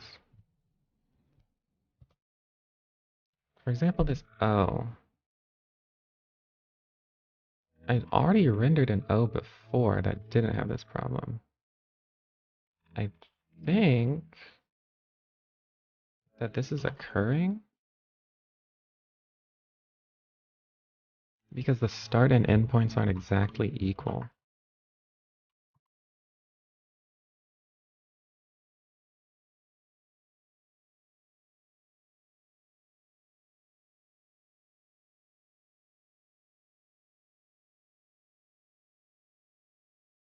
I wonder why the O takes so long, but I can still see the artifacting on the O here too. Let me not shift one of them.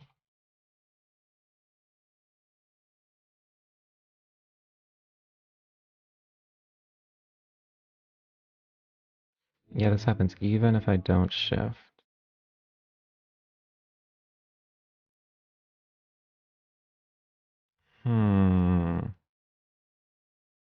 And I can actually see the O looks... One side of it isn't... Well, I don't know for sure. Maybe that is how it's supposed to look. I wonder if this could be getting caused by the fact that these points are being approximated.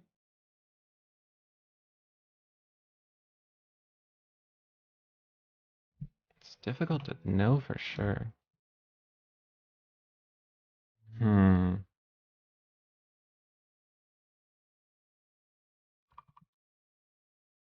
me take this out and try to draw just the O.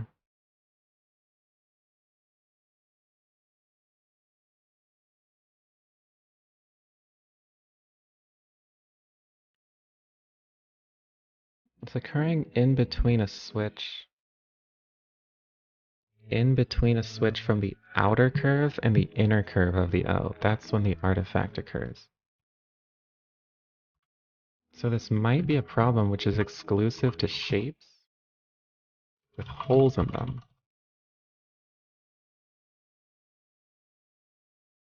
Why does this take so long to start? Yeah, it's doing it here too.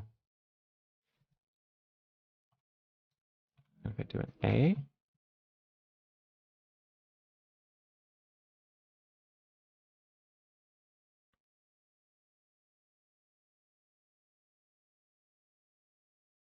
yeah, it looks perfect until it gets to that one part. And I can see why this would happen. This would happen if the starting and ending points of the curve aren't exactly equal. I bet this will happen for an eye as well. Because the ending point of the stem or whatever won't be exactly the same.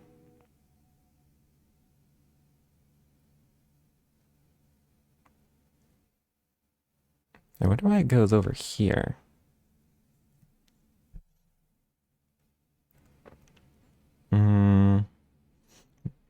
Maybe you can add on the first point to the end of the array. I think I did. Didn't I? The first point to the end of the array. That's what this is supposed to do. If not self-dot... Oh, maybe not. If not self-dot-consider points equals to D, then I add a line from the start to the end point. But consider points equals 2D doesn't mean it's the exact same point. And I think OpenGL needs it to be the exact same point. Just to test this again.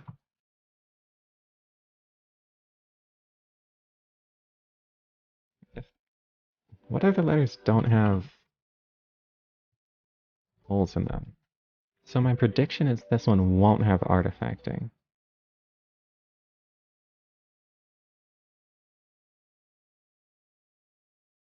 And it doesn't, I don't think.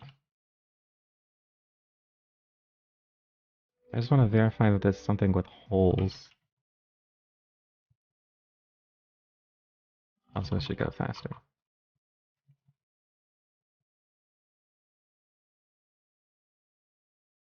No, I'm just not going to try to draw something weird like a brace. The Z should be a good one.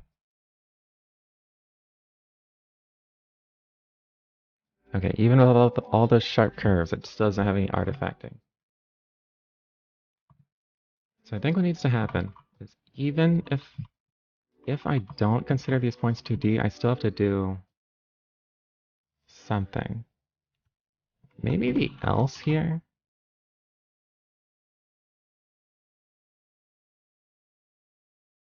So this means the points are considered 2D, but they're probably not the exact same. So let me still make the object copy. And then I'm going to say object copy that data points and -1 equals the first point.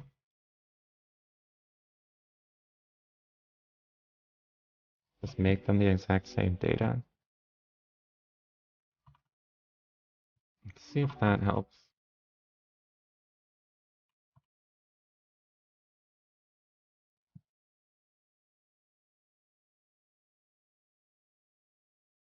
No, that still happens. Darn.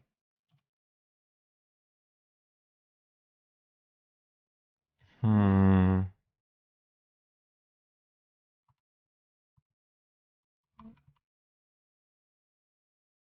Numbers given 1, make this copy. Either add the line or make this. Maybe I want to... Oh, I'm returning the wrong thing. Okay, try that again. And it still happens. It's so annoying.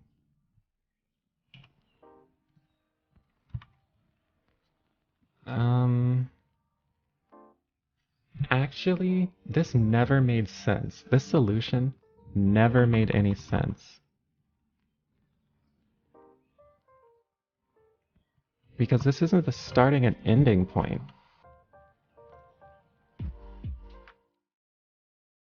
Why am I not using the tablet? Because if you're drawing an O, and you draw the outer point, well, I guess here you want them to be exactly equal. I think this circle is the case we're fixing. But then when it jumps here and it starts drawing this circle, it's comparing this endpoint to this start point. But, how do I draw this? The point right next to this one still isn't exactly this one. So like this is the start, this is the end. This is some random point that's never touched. But these need to be equal. But we're setting these equal.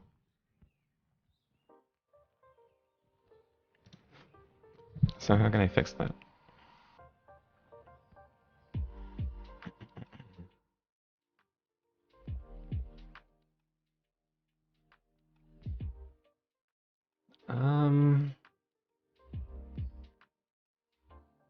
I feel like it's almost a shortcoming with Manim. Like I'll have to make sure whenever a curve is supposed to be closed, those points are actually the exact same?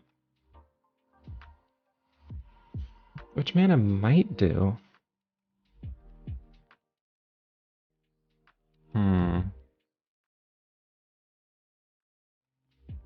I wonder if I can print out the points in the O and see if I can verify this.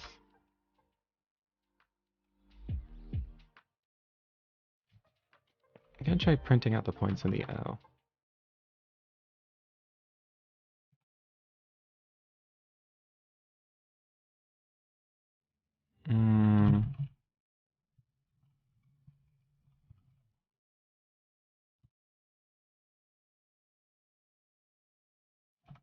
Okay, there were no points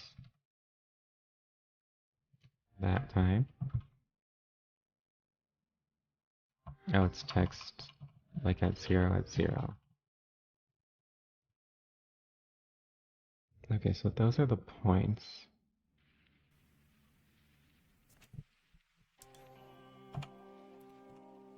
And there's some point at which there's going to be a jump between these.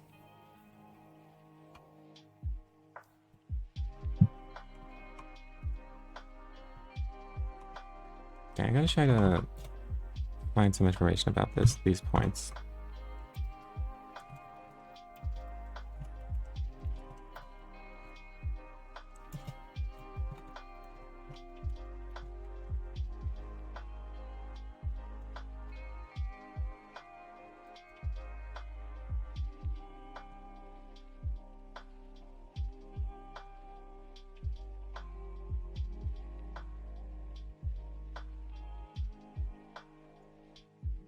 I'm gonna have to do this again.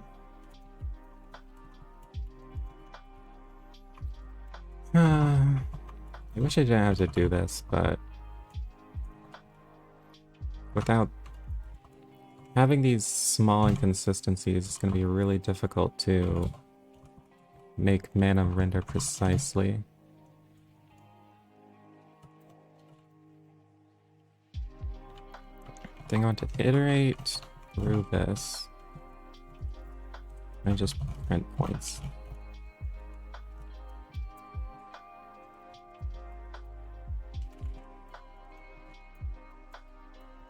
// Okay.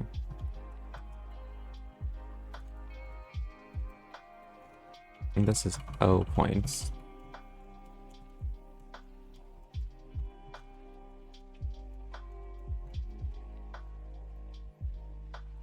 And what I'll want to do here is print the differences between each point.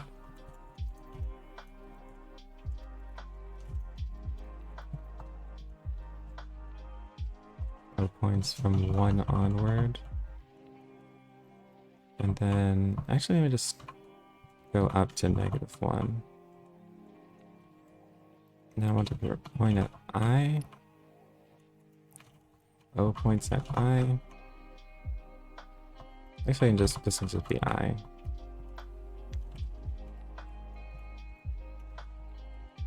Rangeland O points. So print all but the last one. And print at I plus 1. Do some reading before sleep.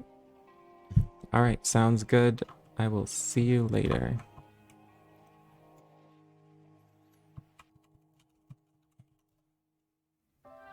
Great, then I want to print the difference between these.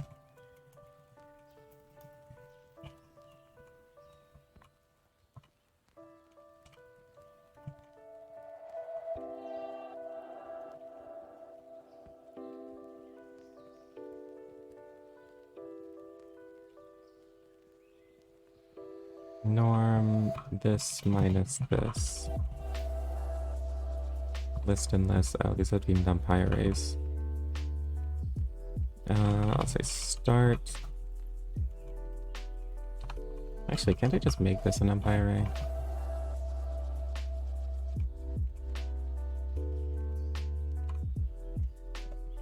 Okay.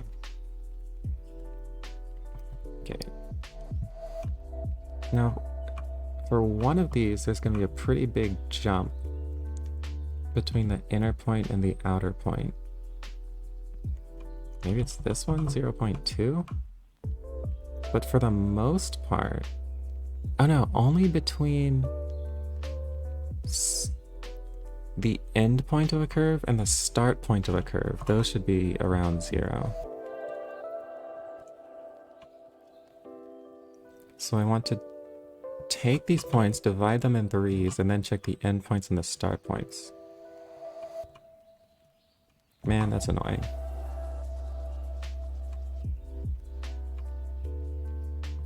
The length of this...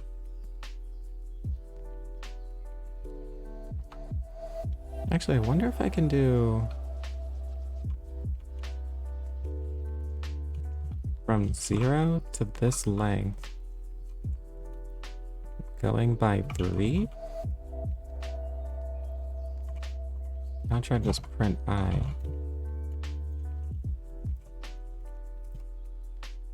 Three six 369. Great, so it's indexing it on the 3s.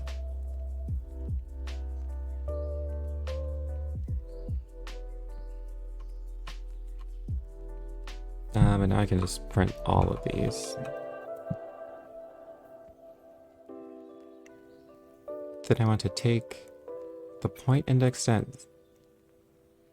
not 0, but take the point indexed at the multiple of 3 and subtract the point indexed at 1 less than the multiple of 3. So should be starting at 3, going to length of O points, and going by 3s. Oh, not that though.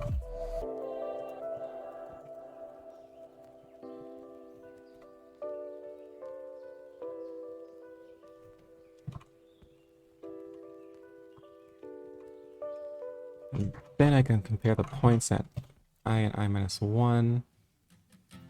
Okay, now if I don't print those indices. Okay, here's where it's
Was it only when I started trying to close the curves?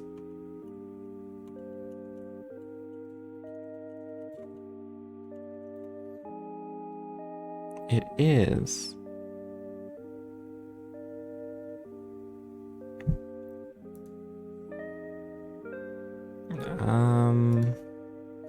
So that only occurred when I tried to close the curves. So it's a bug with this code.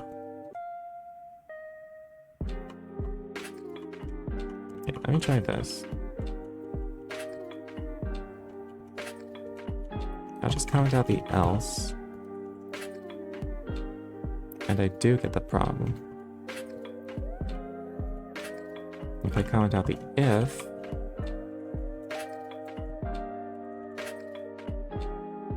then I get a different problem.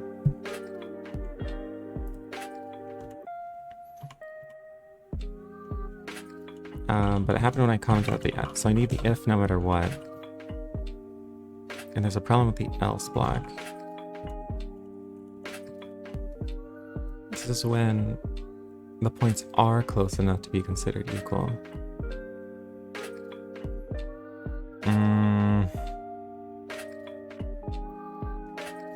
Maybe I just want to do add line 2 either way.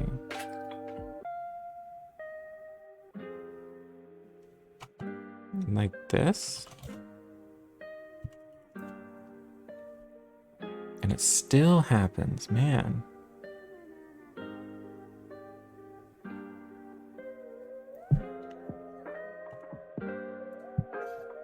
And why would that happen?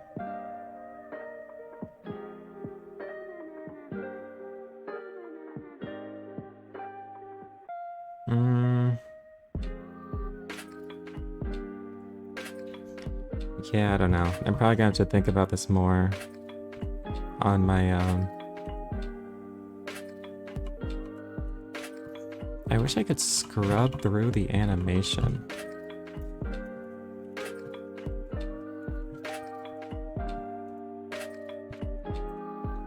Oh, let's try to do that.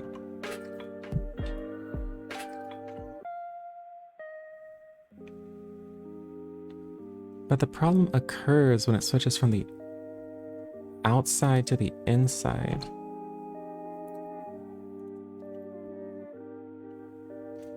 And I know it's a problem with these.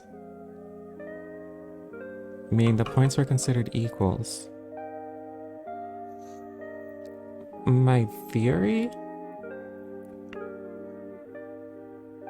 No, that doesn't make sense either. Pretty much nothing makes sense.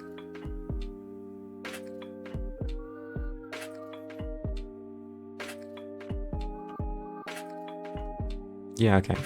I'm not sure what is happening, but it's been 2.5 hours now. So I'm going to call it here, try to debug this more offline. Okay, so thanks a lot to everyone who watched. I'll see you guys later.